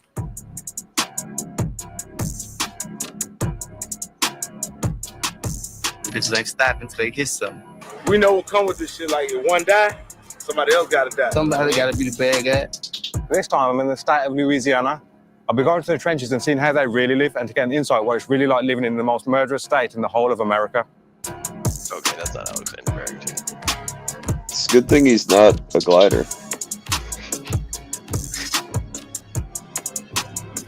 In Baton Rouge, there's 200,000 people. In London, there's 9 million. There's been more murders in Baton Rouge than there has in London. Every day, hanging out at the store. Peace out. Baton Rouge is a fucking hellhole. He fits right in. What's the name, bro? Leader. Whole lot of leadership. Aaron, nice to meet you, bro. No, it's peaceful out there. Nice to meet you. And bro, the reason I came to Louisiana as a state was because of the murder rate being the highest in the city. Well, in the country, sorry. Hey, Louisiana is a safe or a dangerous state. Man, this bitch just like anywhere else. It ain't no such thing as safe. Yeah, I bet you I can show you parts of DC, Memphis, Baltimore, yeah. that are just as bad as this, man, if not worse. Especially parts of the South Side and fucking North Uptown and shit. It's a lot of places in DC. And we got the fucking White House in the distance, the Capitol in the distance, all that shit. Them niggas still act like that. Cause I could leave from down here, go somewhere else and get killed. Shit. It's like anywhere, you know. This bitch just like anywhere else. And you have to keep your head on a swivel 24/7. Most different. We ain't the only ones smacking shit on you. Niggas ain't tolerating nothing. Niggas get to that handle business. Hop out on your foot stomp. It's a playground. They're hanging All we out want on. to do is stuff. You ain't got it back. Then you can't come on the drill. I took my lick when they shot and fuck, that's what it is. No, we're increasing the violence. Violence drop every year. I know why they picked a I wanna ask- playground. So I heard about the incident in Monroe and the situation that took place. And so I guess in this life that you live in, you can't really ever post your location, yeah. Nah, but I don't begin to fuck though. That was just a battle. I don't The battle. Battles in war. pull up, drop my Might lose low, a battle, but you ain't lose the war. Because it's a lot of battles until the war ends. drop my low, pull up, and we gonna bang, bitch. I'm tired of looking for you. Yeah, we know what we got going on. Drop my low. You bro, what's the name? LeJohn. Nice to meet you, bro. LB Chris. Bro, where are we at the moment? Monroe, Louisiana, Southside, Darwinsville. What's West Monroe known for? Show the video. Make it see.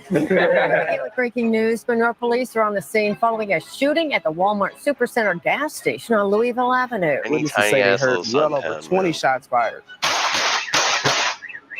I'm lurking with that glitter, but I catch on that thing. That's the last that played outside this bitch, he thought he died. But I missed him. Was drove forward close enough. Was not right here. I swear to God. I had this bitch jumping 2 years ago. Lou, tell him, bitch. I had this bitch crazy on her.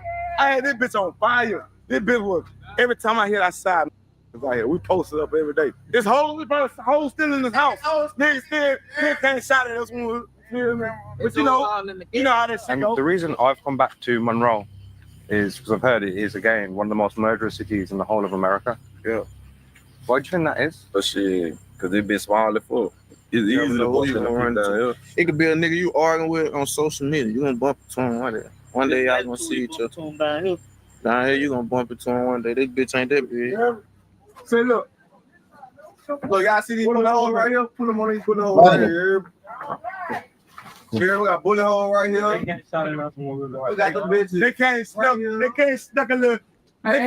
little bitch ass shit in here. I see it. Hey, but guess what? They Rick right there though. Hey, got folded behind this shit too. I'm on look. Y'all see the bitch? They right here. Hey, still got folded behind this shit. Down there. They Rick right down there. You hear? And what would you say to tourists visiting Monroe? What would you say? Don't do it. Just Tourists? They rob. They done killed some homeless people on 165, thinking they got money and hit the guy in the head and killed him. That's crazy. It's crazy. I feel a bit unsafe now myself. Yeah, it's dangerous. That's why we about to leave. We about to go back to Mississippi because this is real life dangerous. I didn't know it was They gonna be. about to go back to Mississippi. Shit. Shit. Fuck. I'm sure they'll love that. Man, god damn, dude. This is just fucking savage. I didn't watch this video. It's also just repulsive. Like the shots of like the just shit on the side of the house. These would be who would be going away if we put the military in cities like they did in El Salvador, though. Pretty much everybody in fucking Monroe. Without a doubt. It's gonna be this dangerous. I wouldn't have never came. And bro, how do you think society looks at people in the streets? Shit, look at it like we ain't shit type shit. Like they look down on the faces. Why do you think that would Because be? you though? celebrate bullet holes in your house. See it from street point of view. Yeah, they don't see it from our. They don't see how we gotta live. Like we got a Everybody got different their point of own view point than of what they view. go. So they look at it different. It's stupid, bro. Like niggas try to kill us. What the fuck do you want us to do? If we don't get at them, they gonna get at us. Like that's how it go, bro. Like our life ain't perfect like y'all, bro. Our mamas wasn't rich like y'all mamas was rich. You feel me? Like that's how this shit. Like, come on, man. We had to go to the But store. even if they like, let's just say their mamas was rich, they still would act like this. Like, I mean, and why? And not even rich. Let's because when they talking about rich, I know they're not talking about like millions of dollars. They talking about if your mother got a good job or some shit, right? Mm-hmm. That's not true though, man. Like niggas, this if niggas get together, wherever niggas are, there's a lot of niggas. They're gonna form these cliques and crews and be shooting at each other, no matter how much money their parents make.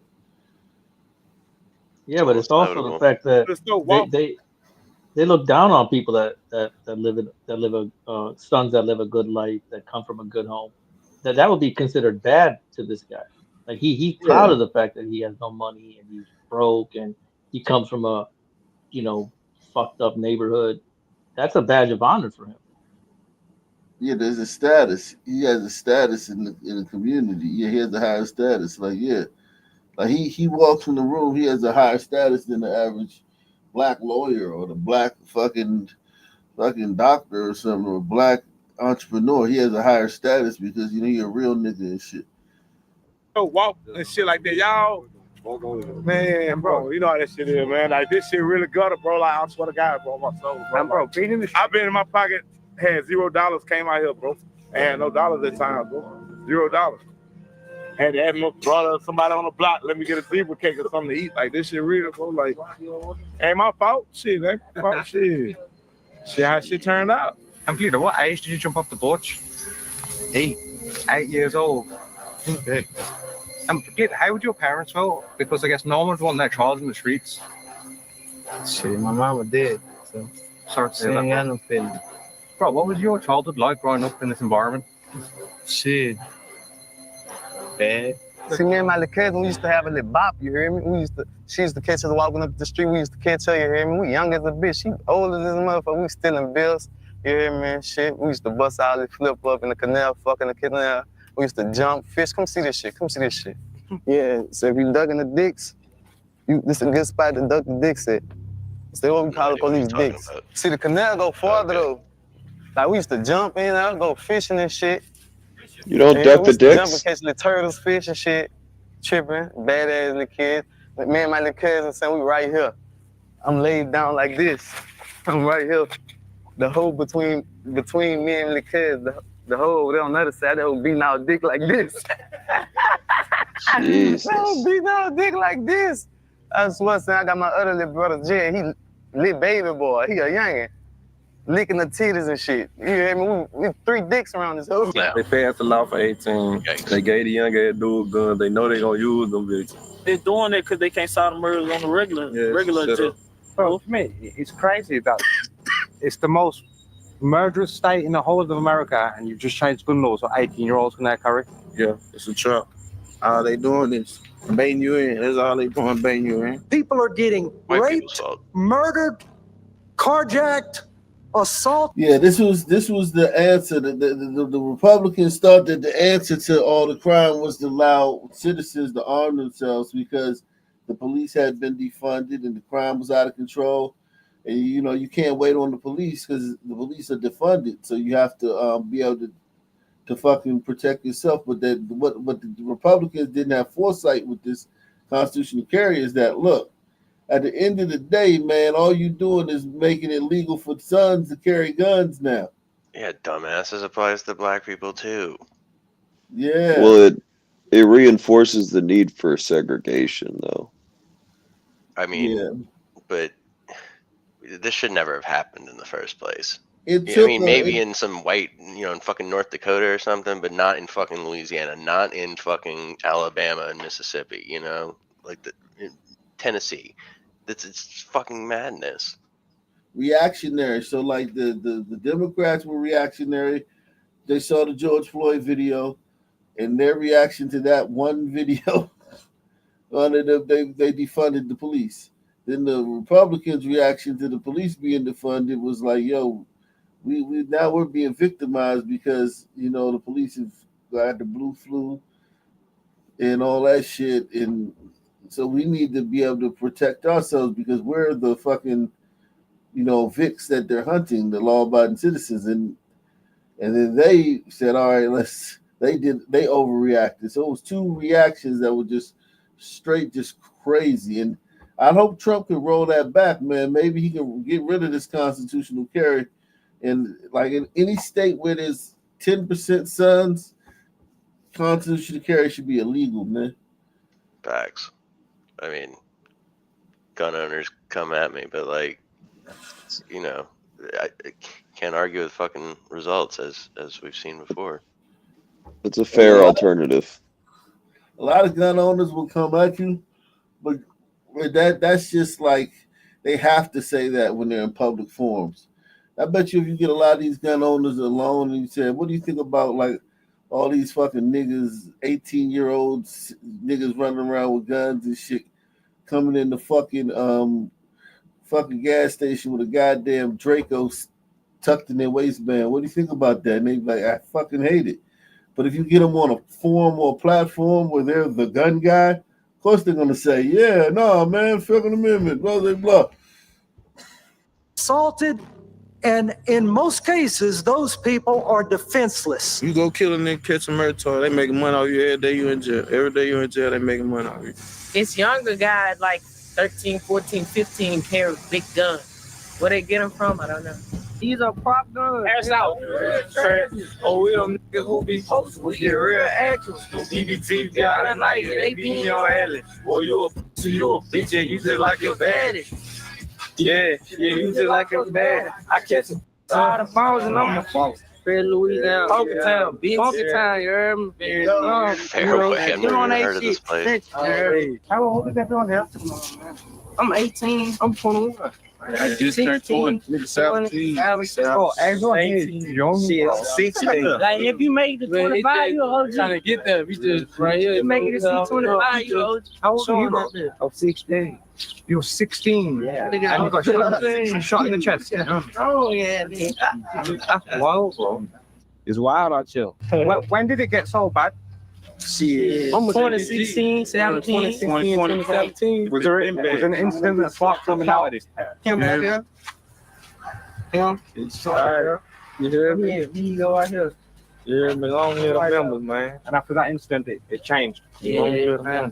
So was everyone friends before that? Yeah. Real. Everybody locked in. It'd be like this. Shit, nigga probably fuck around and kill your cousin, your close homeboy.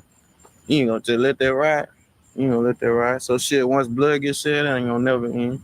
Blood gets shed, shit, it can go from there.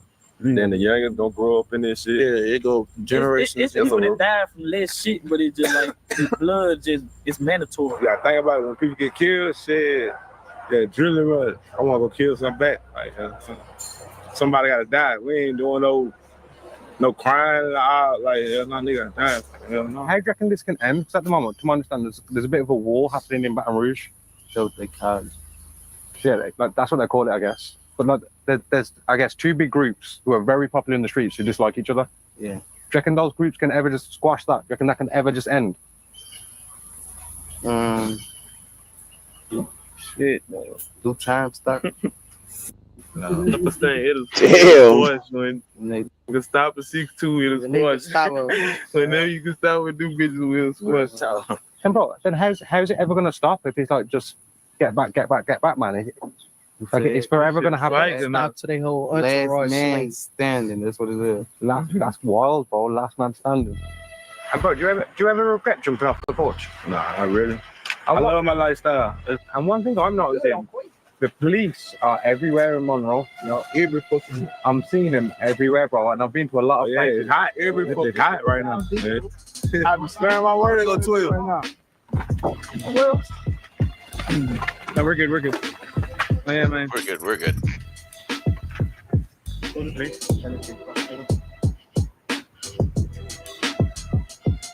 Move. So I was just walking through the hood. Apparently they have cameras on poles around here. And because he was walking around the hood with 20, 30 man deep, 3 police cars have just rolled up and everyone's dispensed.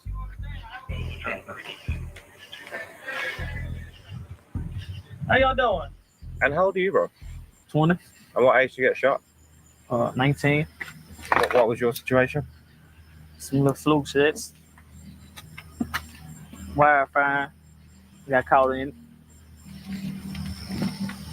So, just standing in the road. Have you ever been shot up? Yeah, I've been shot. I've been shot 2 times. You've been shot 2 times and you're only 19. Shit. Oh, when you get shot though, isn't it a case of maybe I should just leave the streets, bro? There's more to life. When I got shot, I ain't gonna stun with you. When I got shot, that shit just made me like that you got like you got shot, shit is, you know, you gotta focus now for sure. You ain't regular no more. People been already telling me this, but you know, I'm still in the streets on some shit in the project 24/8. 24/8. They really take for a nigga to get hit with that bitch to find out. So with that being said, Hazel, would you say you're scared of death? I ain't gonna say I'm scared of death, but I ain't gonna say I'm afraid of neither shit. It is what it is, you know, this how nigga living for. Do you reckon you have a fear of death? Deep. Yeah, that was profound. Shout out to Douglas Chunks, man. Salute to Douglas Chunks coming through, man. Sponsoring the show. Shout out to Douglas Chunks, man. Did you see Shout out to the sea of white officers that poured out of those police cars, trying in vain, clearly, to police? Somebody gotta die. to protect the good black people. But yeah, where are they at exactly? All I saw was them racially profiling them. Yeah, you know, 30 blacks gather in the middle of the street in Monroe or Fairway, Louisiana, and they can't be doing anything but starting a fight. Yeah, if it was 30 whites, they would have never came up like that, man. You know that. Jeez. Fuck no. So I be scared to die. If everybody want to meet Jesus to see who he is, everybody want to meet God, why you scared to die? Why would you be scared to die if you want to go to Y'all are heaven? going up there. So that's the big question nigga need to be asked. If everybody don't want to go to heaven, everybody believe in God, why you scared to die? Shit, be scared to die. Because we got to die. That's the only thing. Yeah, Pretty sure y'all are going to hell. Unfortunately, these niggas gonna have to go to fucking. A lot of these niggas would have to go to have to go to El Salvador. Y'all be careful out here, man. That shit, man, make everything go right. Right here. No, please don't come to us. What you mean? Oh, the police? Yeah. Oh yeah, they don't like us.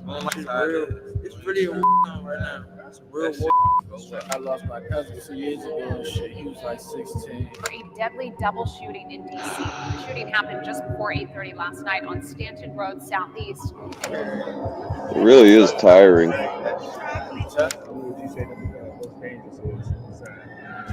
To me, I ain't gonna lie. All this shit.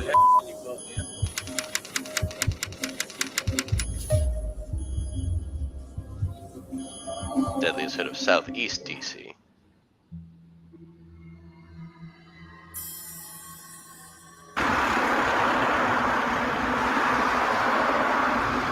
Not a good sign.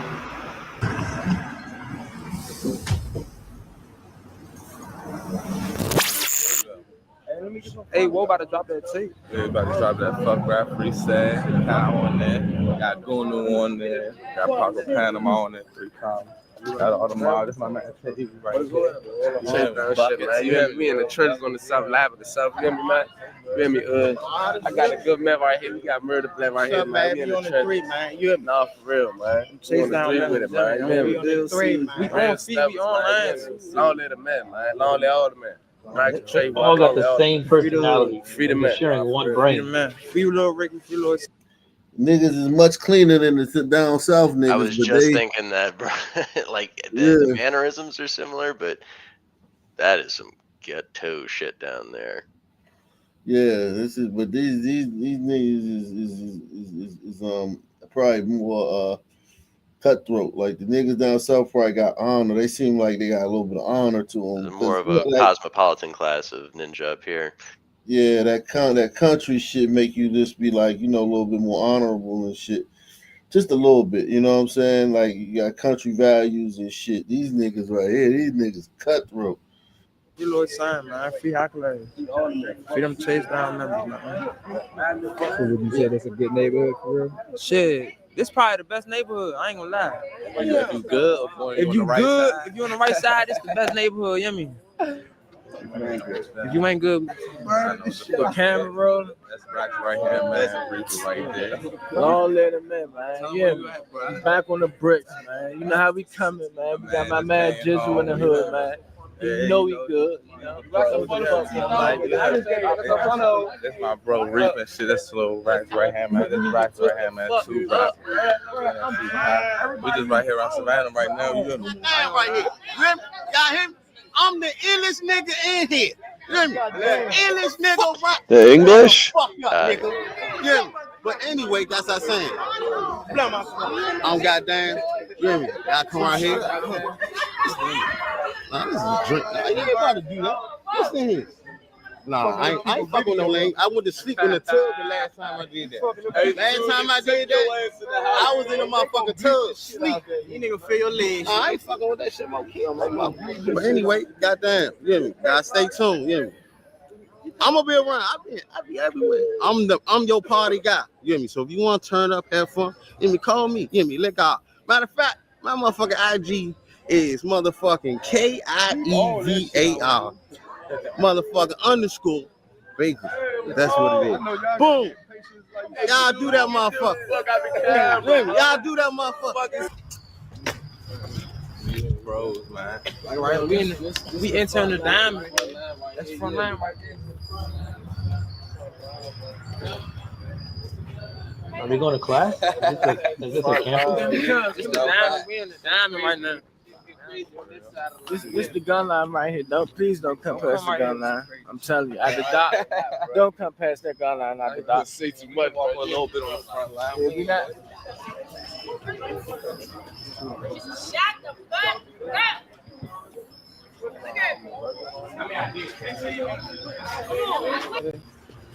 Yeah. We ain't gonna walk to the store now. Right here, wait on the front line.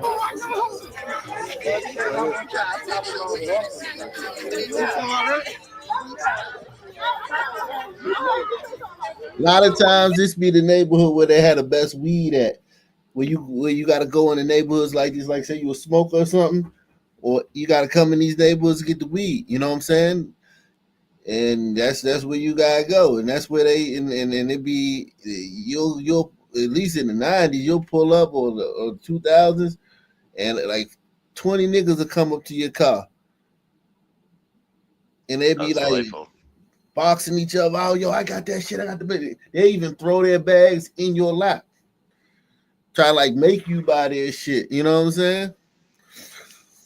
You know, I wonder if the creators of these videos who hang out in the hood, if they're just waiting for someone to start shooting so they can have a viral moment. And they can't put it on YouTube. Yeah, and here's true. the thing though. That's like true. like a lot of these dudes, man, they probably, you know, have had action that day or the day before. Like you probably not gonna get nothing right now, like when they out this deep, because if they was really in a war with somebody, they probably wouldn't be out like that right now. It might be a time where, you know, stuff is like, you know, settled down or whatever issues they got is, you know, settled down, because if they was in the midst of some action with some dudes, they probably wouldn't be out like that, just targets like that. You wouldn't make yourself a easy target like this. Yeah, why I said Woody come out here? You better come with some serious ass security. I'm gonna show you how we carry that shit. I'm telling you. You know what I'm saying? We ain't gonna need. We ain't never no noise but ask Boston Richie had ass. We ain't gonna speak about that. Fuck, boss. Fuck, boss. Hey, y'all. Not bad, y'all. Who we looking like?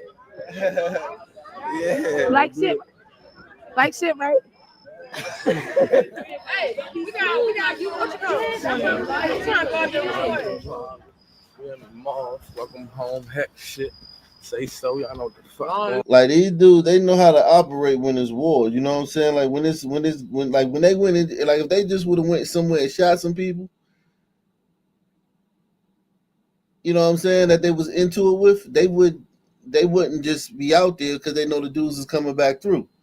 So it's like you can tell when it's turned up or not, but then again, anything can happen at any time. So yeah, it's like I do be surprised that when they go do these hood vlogs that it don't be more shootings on camera though. I do that is kind of like a surprise though.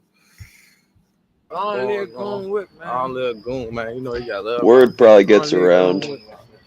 Only a goon, man. I ain't gonna lie. I can't step right here. Niggas ain't going for it. I ain't gonna lie. I'm just like supposed to be back in Atlanta. I peel my ass right now. I say fuck man, I'm out. I keep telling you to go ahead, bro. It ain't nothing down here for you, for real. Brody, he young nigga. He about to get the fuck out. I'm about to leave. These all the bros and shit. You hear me? Just be for We'll just be out here for no. See you on a Monday. I just said pull up. I ain't Bro, playing. we got the fun right here. You hear me, bro? We was out here. Nah, for real, we really out here. Look, we got the rental office right here, though.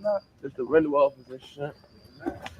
Then we come back around this way, we gonna be back in the You circle. hear flow shit and shit all the time. Shit come Might hear that shit going off. Might hear that shit going off tonight. Are these projects or some shit? Yeah, Apartments. this is a part. You know, low income.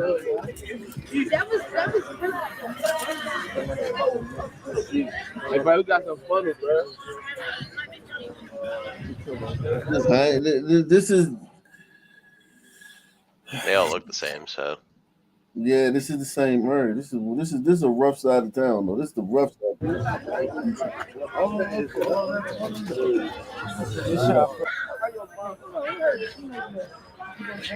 Look like for real. We can get the toes. They can get the left. Yeah. Every time I saw me say I need like 8 figures. I thought you was very I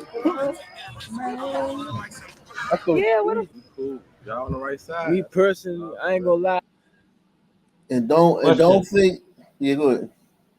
I was gonna say like so this entire area that they're in, is it literally just 100% sons, or is it like other people Oh that live yeah, there but they're just sitting at home no. and they don't want to go out? If there's old burritos over here, they just got there and they not like involved in the street life. This is like Sonistan. This is like Mad Barry. This is where that dude Trayon White. This is the one who got caught taking the bribes and shit, and then they was still supporting them and shit. This is like, you know what I'm saying? Tiffany Hanya could be, if she ran, she'd win over here. You know what I'm saying? If she came to DC and ran for Ward 8, she would win. This is deep in Blackistan. Yeah, this Blackistan. This is the stand. They clean though. They cleaner than the niggas down south, but it's still grimy.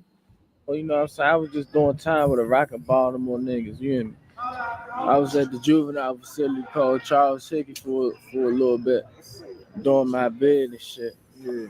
I was fucking with them niggas out Baltimore. They different. Juvenile bid. Hell yeah, I did 5 years with Baltimore. I was just up at ECI. So I know about all that shit. BGF, all that shit. I was locked up with a few niggas from Cherry Hill too. Where y'all say y'all from? I was locked up with a couple niggas from there. So he has a Baltimore accent. Different from other sides. I mean, all that shit the same. I ain't gonna say it's the same. It ain't the same, but it's set. If you gonna see, it's like set up different, but It's the same. everything the same. Everything like what's going on is the same, but you know you got northeast, southeast. This southeast right here, but you got southeast, northeast, northwest, southwest. And you even got the Mer, like all of it set up different, but it's the same thing that's going on. Everything going on. The streets are real. So what would you say the most dangerous is? What side? To me, I ain't gonna lie. All this shit different. All this shit like, dangerous, bro. Yeah, I'm about to say, used to be back in the days, would be like Southside was known as crime and shit. I say right now, but it's northwest. Northwest is going down. But southeast, I'm be real going on everywhere. It's just militant more. It's more like I ain't even gonna say northwest. South is where shit go down there. Niggas from northwest are rocking them niggas just dying up there. That's it. Yeah. Fascinating. That's it. Rocking them niggas just dying. We ain't gonna speak on that though. We ain't gonna speak on no murders or nothing like that. But we ain't gonna lie. Like he said, they in the loop. Y'all niggas brothers came home. All they ass just came home not too long ago. For real. Every last one of them. I came home not too long ago, a minute ago, but these the bros and shit. Fuck with, I see them every day. You hear me? Tapping every day with the bros. You hear me? I don't be for no internet, but I see them every day. I don't even like them. Yeah. It's either hill or north with the man. Welcome home hat. No, shout out to them. Welcome home hat. Be out here all there with, man. Shout out to them. Fremont Ninja hat. This motherfucker tonight, I mean, everything go tonight, huh? Oh.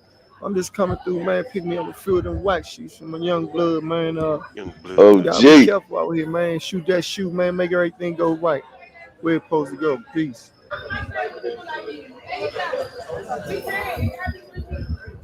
It's so fucking loud.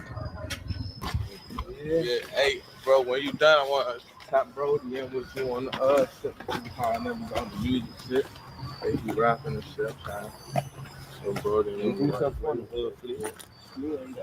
How would you say it's growing up out here? Is it easy or? They growing up right now, actually.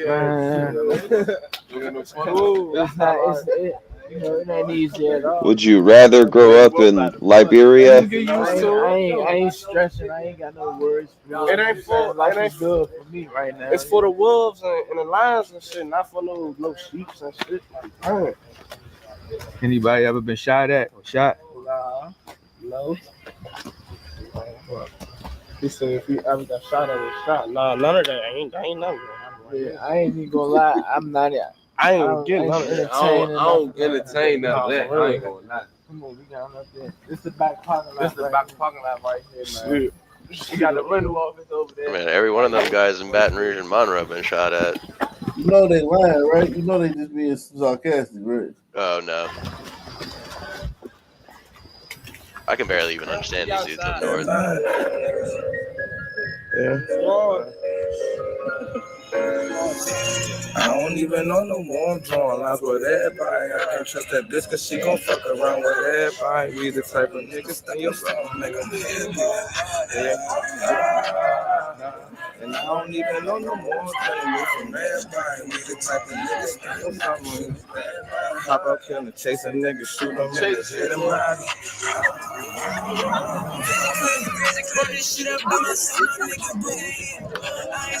I ain't gonna lie, I'm burnt up. I want bitches that eat up bologna, slimy on their chest. Run the shit up and say, you was the one that was paving the way.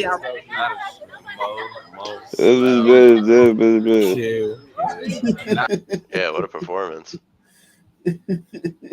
Well, tearing up over here.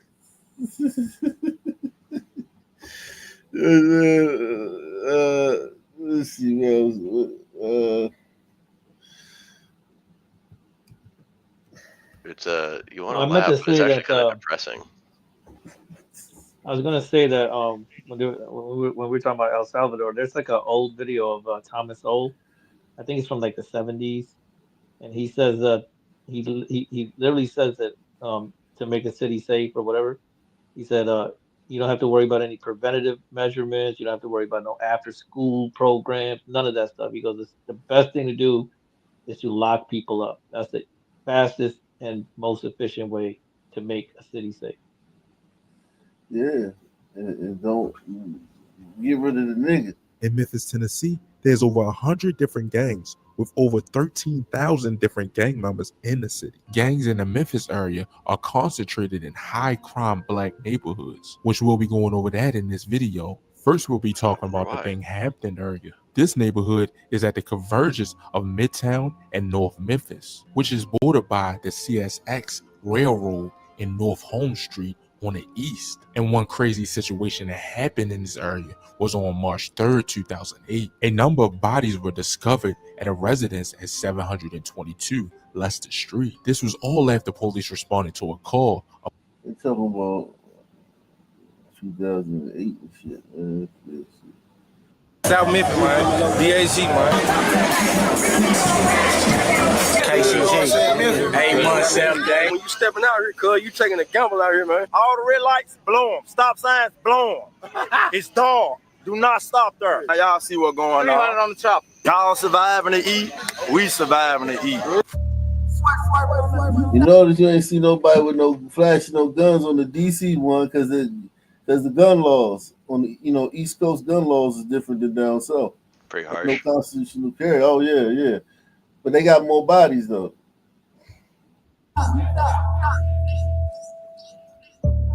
You don't think it's safer over there because you ain't see a bunch of niggas flashing guns, but they got more bodies. That's a very dangerous area. It's just crazy how that shit is. And these niggas, everybody flashing a gun.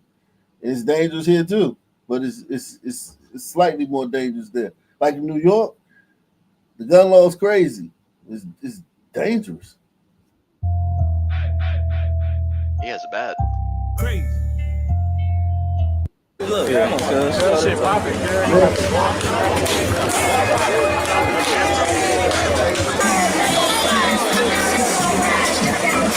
Kids crib, like 7th Street. The nigga ain't flag crib, no airport drip. Hey, ways to get some money 7 days ago. Yeah, shout out to my cameraman, D Night.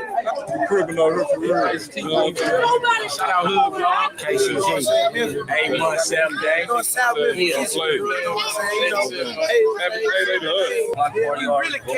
Leadership been going on today, cuz. You know what I'm saying? They all just talk at the same time. This shit crazy. Going to the pool party, cuz that shit on the line. You know what I'm saying? In Mississippi. You feel me? Yeah, they got niggas got different energy. That's what I'm talking about. Like we got a different energy. The way we do shit is different, man. We got different energy, man, to the way we do things, man. And yeah. And they all got ADD because they can't stand still. They always rocking side to side. You know what I mean? And my man, you know, and we got this. Yo, check this out. Yeah, facts. Yeah, could. Facts.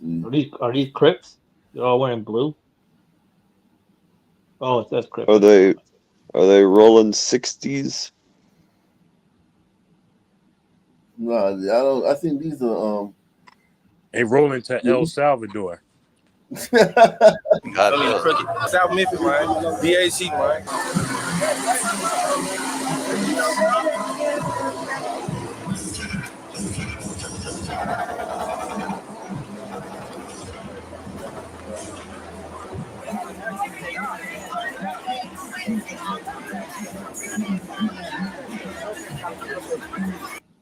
I can see how like some Europeans would have showed up in Africa, seeing a bunch of men just milling around and shit. You know what I'm saying? Aren't you guys out like farming and trying to improve your society and building anything but a mud hut? We'll take them. We got plenty of stuff for them to do. They had the vision, Yeah, they need something to do. We got something for them to do. Don't worry about it, man. Dang. Where the females at? Is this like a gay They're gang everywhere. shit?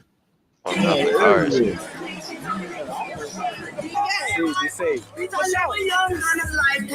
Oh, there's one. Made a quick stop out those here are in female? South Memphis with the kitchens. And we gotta keep moving. Ah, burrito. Yeah.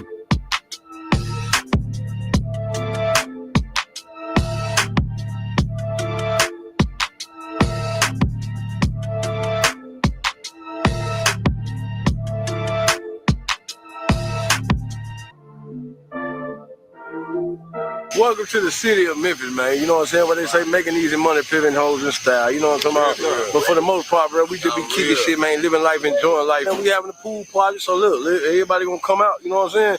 What you see right here, ain't no, we securing the spot now. You know what I'm talking about? So nigga think you gonna pull up on that pool? It ain't none of that. You know what I'm saying? None of that. We securing the spot. Everything positive is always coming with a negative. Everything come in duos. You know what I'm saying? Like we kicking shit, but somewhere else, man, there's some bullshit going on too. We ain't doing no playing, man. Nigga play, go get laid, man. You feel me? When you stepping out here, cuz you taking a gamble out here, man, because you really don't know the fucking outcome. You know what I'm talking about?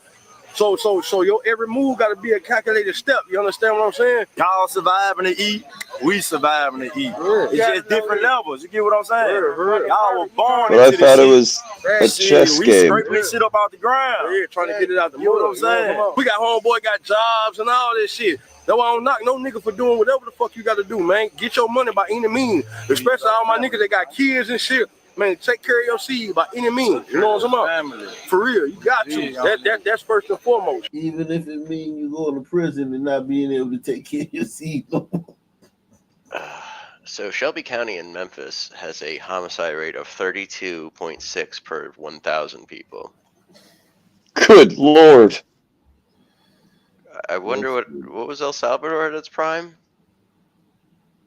Oh, I don't know. Maybe 50? Nah, Salvador was high as shit. But yeah, I don't know.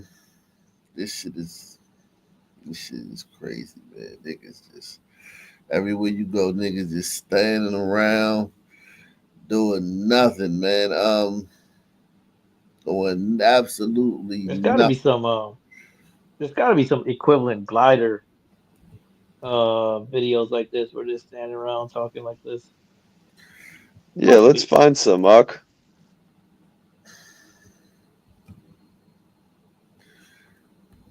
Make sure you support the channel before via PayPal, Cash App, or Super Chat. Um, I'll tell you what, Educating though. America out Any of, here. any of your If I glider use up some of the politicians? haulers, you think that's a good idea? You lost him again. A lot of people don't understand it. If it wasn't for coal mines, a lot of these people around here would be starving to death. Feels like everybody picked up and left. I came from a long line of drug users. I will be the first in my family to hold a college degree. Are you the grandma of the hauler? I guess.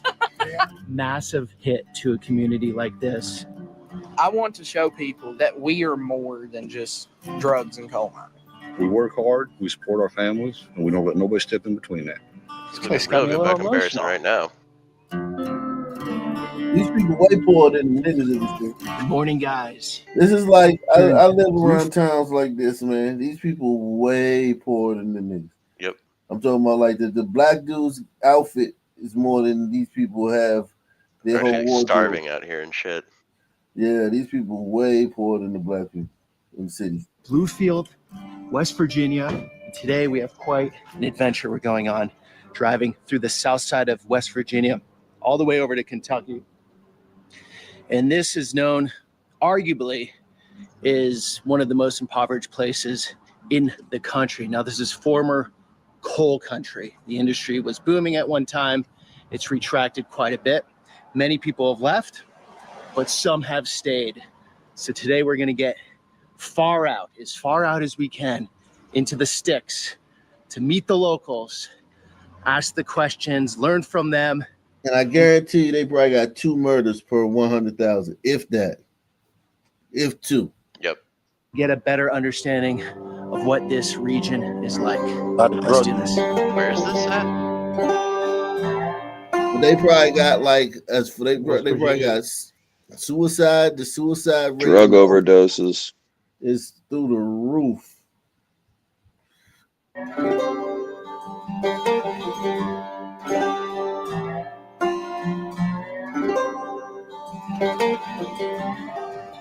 Here we are in McDowell County, and so this is the poorest county in West Virginia. 25,600 is the average family income.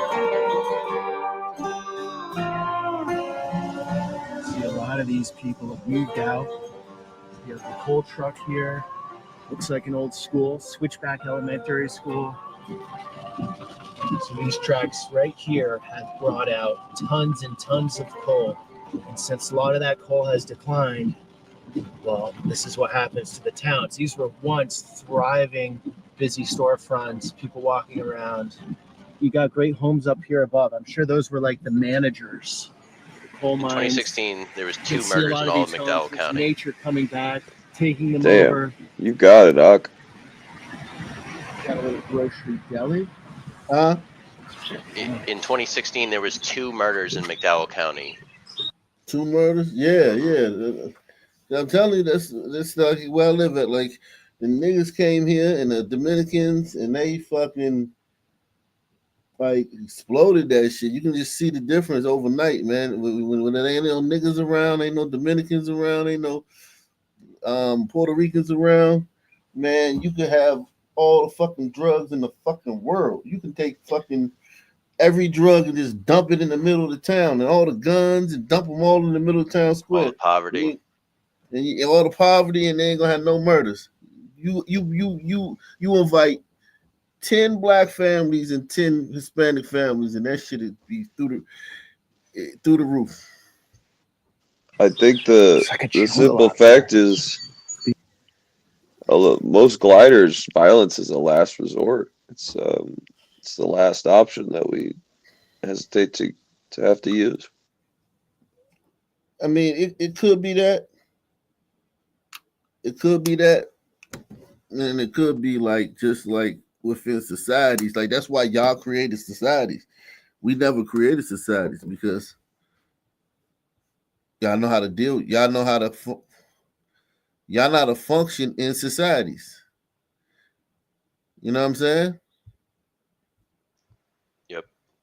Yeah. And when Like, it's just functioning within the society. Like we never had big cities and shit in Africa where there was like a city council.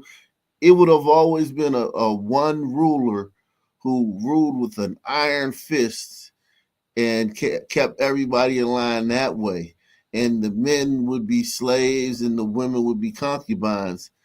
And everybody would be beholden to that one guy. And he would, you know what I'm saying? The men would be under his thumb. You know what I'm saying? Under his fucking thumb. So that's what would keep the crime down. That the men are under your thumb. Like they ain't just fucking like it ain't no fucking Elks Lodge over here, no fucking basketball team over here, no more fucking, you know what I'm saying? It's like, yo, everybody under the chief's thumb. And they probably wasn't bigger than 2,000-3,000 people, or maybe 5,000 at the most in Africa, those villages in those cities. And you know what I mean? And big cities and shit, that was a European invention. That was a European invention. Y'all invented that shit. Y'all made laws and shit to settle disputes so that the shit don't go on forever and ever, revenge killing after revenge killing. And y'all did that shit. This is y'all society we're living in. Y'all know how to live in this. We don't. You know what I'm saying? We don't know how to live in this shit. If this, look at all this poverty right here. Yeah, it was within the miss. Yeah, exactly. These forests, very lush, very peaceful, Quiet, very closed. This old place. Very not vandalized. Yeah. Like despite being, impoverished, still in relatively good condition. Yeah. Not bullet holes and everything. Looks like it's been around forever. A staple of the community. Pictures, families, people from the town, I'm sure. That's too bad. But what a different America out here. Look at this architecture. It's very beautiful. not litter. Like, look at the litter. Where's all the litter? These people are dirt poor. What town is this? This is the town of Kimber. How long have you lived here? It'll be 4 years this December. I moved here for work. Cole? Yes. You don't think this video is going to make 100 million? I don't think so. Maybe 6'5", 260 pounds full of muscle, maybe. All right. Hey, Kitty. You all right? I'm doing good. Thank you, Kitty. And that's my neighbor. He's T, you 76 yet? I'm 77. 77. This gentleman is making a video. Making a video of this area about Appalachia. Come on over. You want to jump in, T? T's got stories, I can tell. His name is Fred Johnson, and his wife's school children. She's a teacher. Okay. Nickname of T. Is the story? Yeah, that's right. How you doing? You good? Good T. Nah, it's a rental truck. Oh, okay. Yeah. Your name? Peter Santinello. Peter Santinello. Well, nice to meet you. Yeah, you too, T. You won't find a better man than T. I don't know. T's the best man in town, or all of McDowell County? I'd say in all McDowell County. Thank you, Clarence. Thank T, you, man. did you grow up here? No, I grew up in Tazewell, Virginia. So how's McDowell County? It's good. It's good. It's a nice, wonderful place to live. People are friendly. Everybody's friendly down here. You don't meet a stranger. Yeah. You know, if anybody can help you, they'll help you. If you're sitting on the side of the road at night and you got a flat tire, they'll stop and change it. Or There's just the if they can't change it, dichotomy they'll bring you between home. this and Monroe, Louisiana, like where, everybody in this town knows each other, and for some reason they're not all fucking killing each other. But in Monroe, it's like, man, you gonna see that, man. You gonna see him on Facebook. You gonna see him down the street. Different. They'll fix your tire instead of stealing it. Different species, dog. Like a straight up different species. People, I'm going to take you on a little visit here to an area. It's an example of some of the white ghettos in the eastern Kentucky Appalachian Mountains. These communities down here are economically depressed, and the powers that be seem to be keeping it that way. It's like they run off any possibility of bringing in jobs to increase a person's dependent on them. There are people down here who have no functioning utilities, and they sleep on the floor.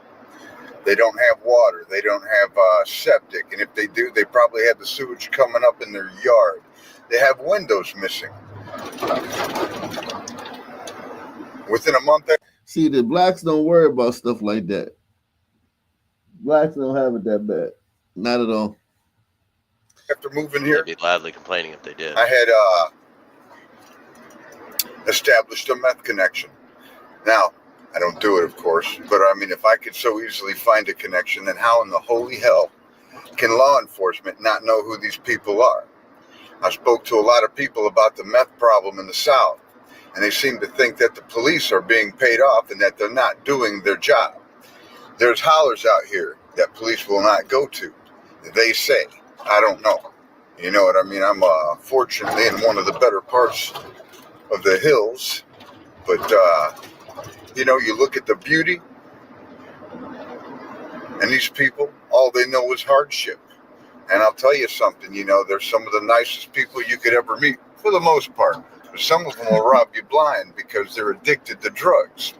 They have people running for political positions in town who run lawn care services, who have meth heads working for them. They pay them with drugs. Are you kidding me? How the hell could this possibly be? When you hear about the ghettos near the city and how opportunity, you hear how they don't have opportunity, but yet, you know, I don't ever want to hear anybody talk to me about white privilege, because every damn one of these people down here are white, and nobody gives a shit about any one of them. These bowls, they fill up with water, and they lose everything. They lose everything, and nobody does anything. These hillbillies that run these parks, they air them out, let them dry, roll out some new linoleum. Next thing you know, they're renting them for $400 a month again. Aluminum peeling off. Windows missing with just a board leaning up against the hole. It's not even like cut, so it fits within the frame. Hold on, we're almost there. Everything's a little wild to get there, but I wanted to have a little talk before we actually pulled in. And if people start staring, I really got a guy to watch you with my camera, because I wanted to do something a little more in depth. Hold on, I don't want you to see the street name, because I don't want you to know where I'm at for sure. Hold on a second. And let the circus begin. Now I want you to know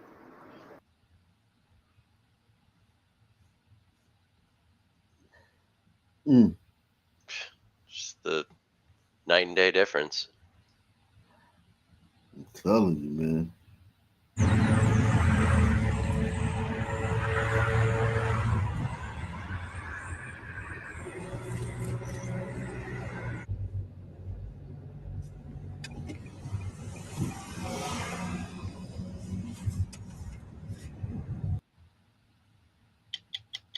60 Minutes Rewind. Nestled in the Appalachian Mountains along the eastern borders of Kentucky and Ohio sits Huntington, West Virginia, a place so consumed by the opioid epidemic, it has been crowned the overdose capital of America. At its worst, people here were dying from drug abuse at a rate 8 times the national average. The small city of 50,000 fell victim to a fading economy and birth of despair. The depths of that despair unfolded in the summer of 2016. A mass overdose pushed a desperate city to try something never done before. Their single mission? Saving Huntington. Campbell County 911, where's your emergency? Campbell County 911, where's your emergency? The calls started coming in at 3:21 on a warm August afternoon. She's laying in my floor dying. I understand. We're trying to get her. People were collapsing across the city. Copy, we're on Charleston now. All Huntington. Bad bats. Rocky Johnson, a 28-year veteran of the police force and head of the drug unit, was on call that day. I'm driving up 8th Avenue, And the chief of police calls me, and he goes, "Hey, have you heard the radio? We've got 24 people and counting that have overdosed." 3 overdoses right here. St. Mary's ER with an overdose. It just went crazy. The police department, EMS, the fire department, because they're trying to bring people back to life. In just 4 hours, 26 people had overdosed on a batch of fentanyl-laced heroin. I think everybody became aware that things had changed that day. When Hank Dial stepped in as police chief 17 months later, his force was overwhelmed. Huntington, once a thriving industrial hub, had been crippled by years of job loss, rising crime, and 1,600 overdoses the previous year. Chief Dial took a drastic step. He asked the feds to send help, even requesting the National Guard.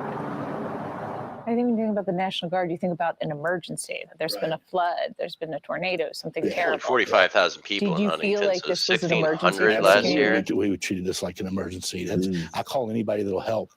Last April, dozens of agents from the DEA, FBI, and ATF Come on. joined the 8-man Huntington drug unit. A small army Boy, look at that block flag. by block, The South will rise rounding up again. addicts. Not here, though.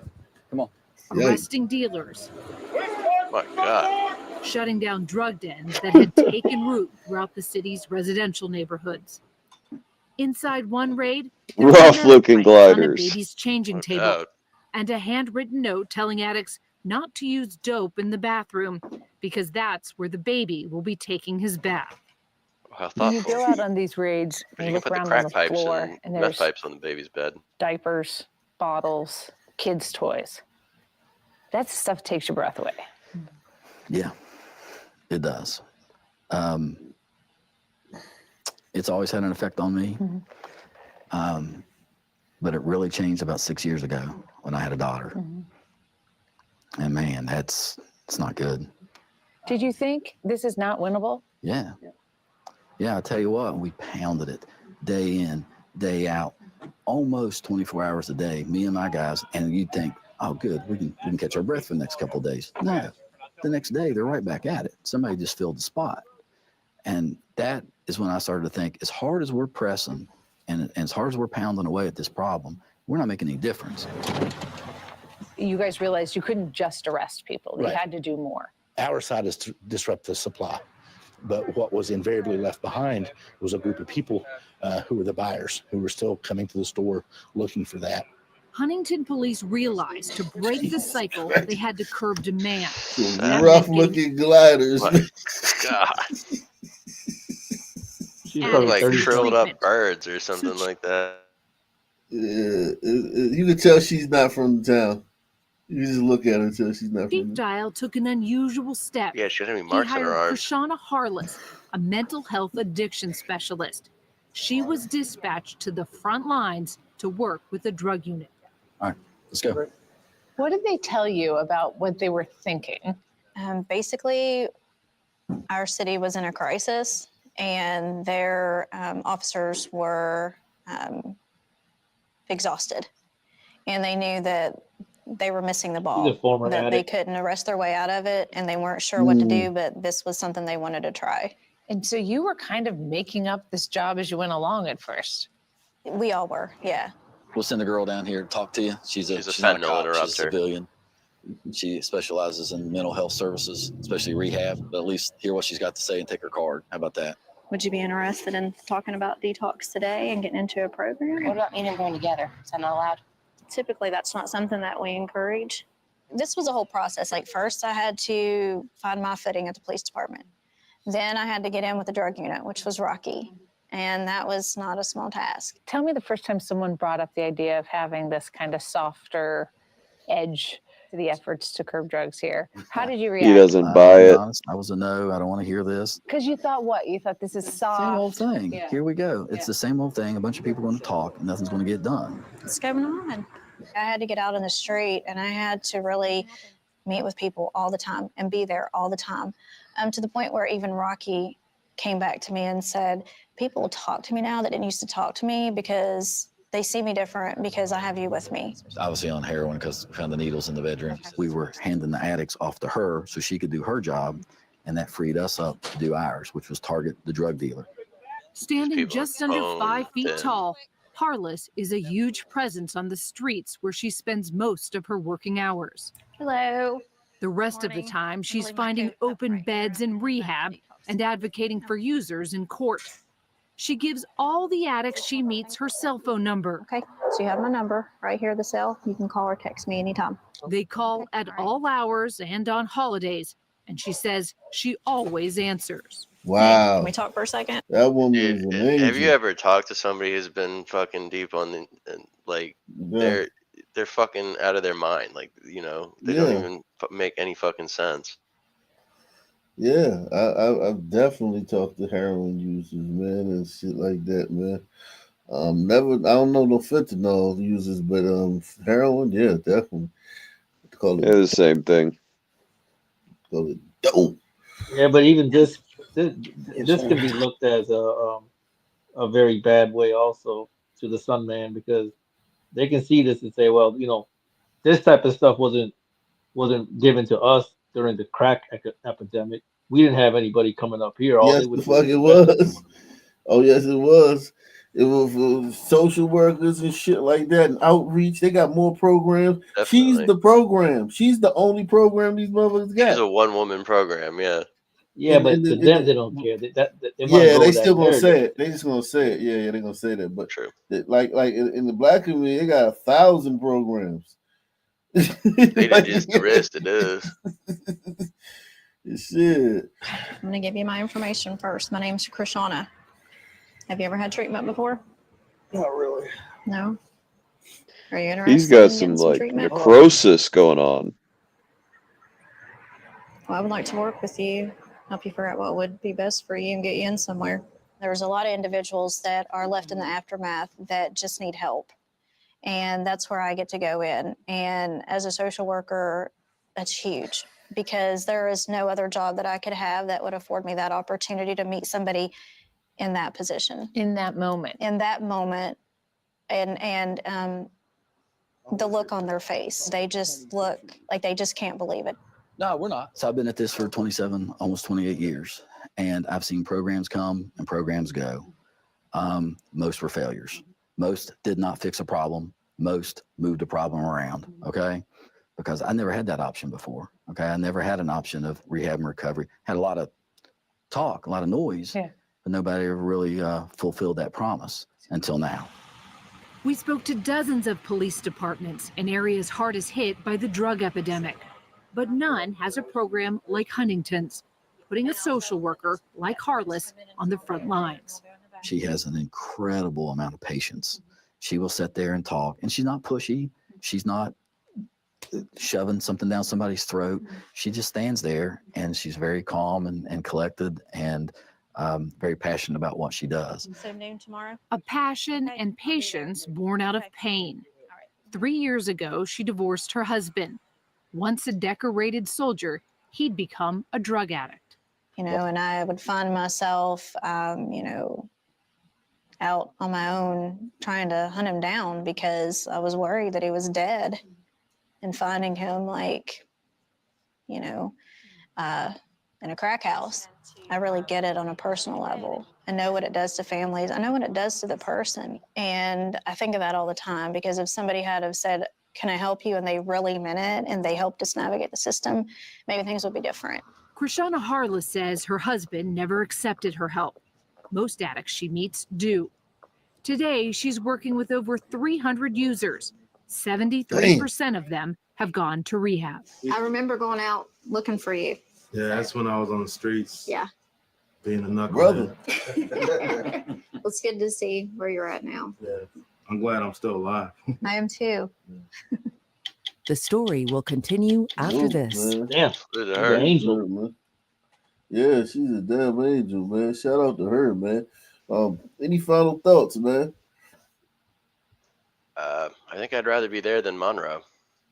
Hey, Mystic, I gotta holler at you, Mystic. Mystic, wake up. This nigga. Man. A deep Melungeon sleep over there. Jesus Christ, man. The air traffic controller. He say he ain't a Sunman, but he got a lot of Sunman tendencies, man. Very suspicious. Yeah, but yeah. Go ahead. Any final thoughts? Well, I kind of did, but I was waiting for you to bring up something about NASA. I had a good we'll do Flat Earth retort. tomorrow, man. Lord we'll have do mercy. Flat Earth to remind me. Y'all Space. gotta remind me about that shit before like 3 o'clock and shit. Gotta remind me, man. Space is fake and gay. Yeah, same black time, same black channel. I'm out of here. Peace out.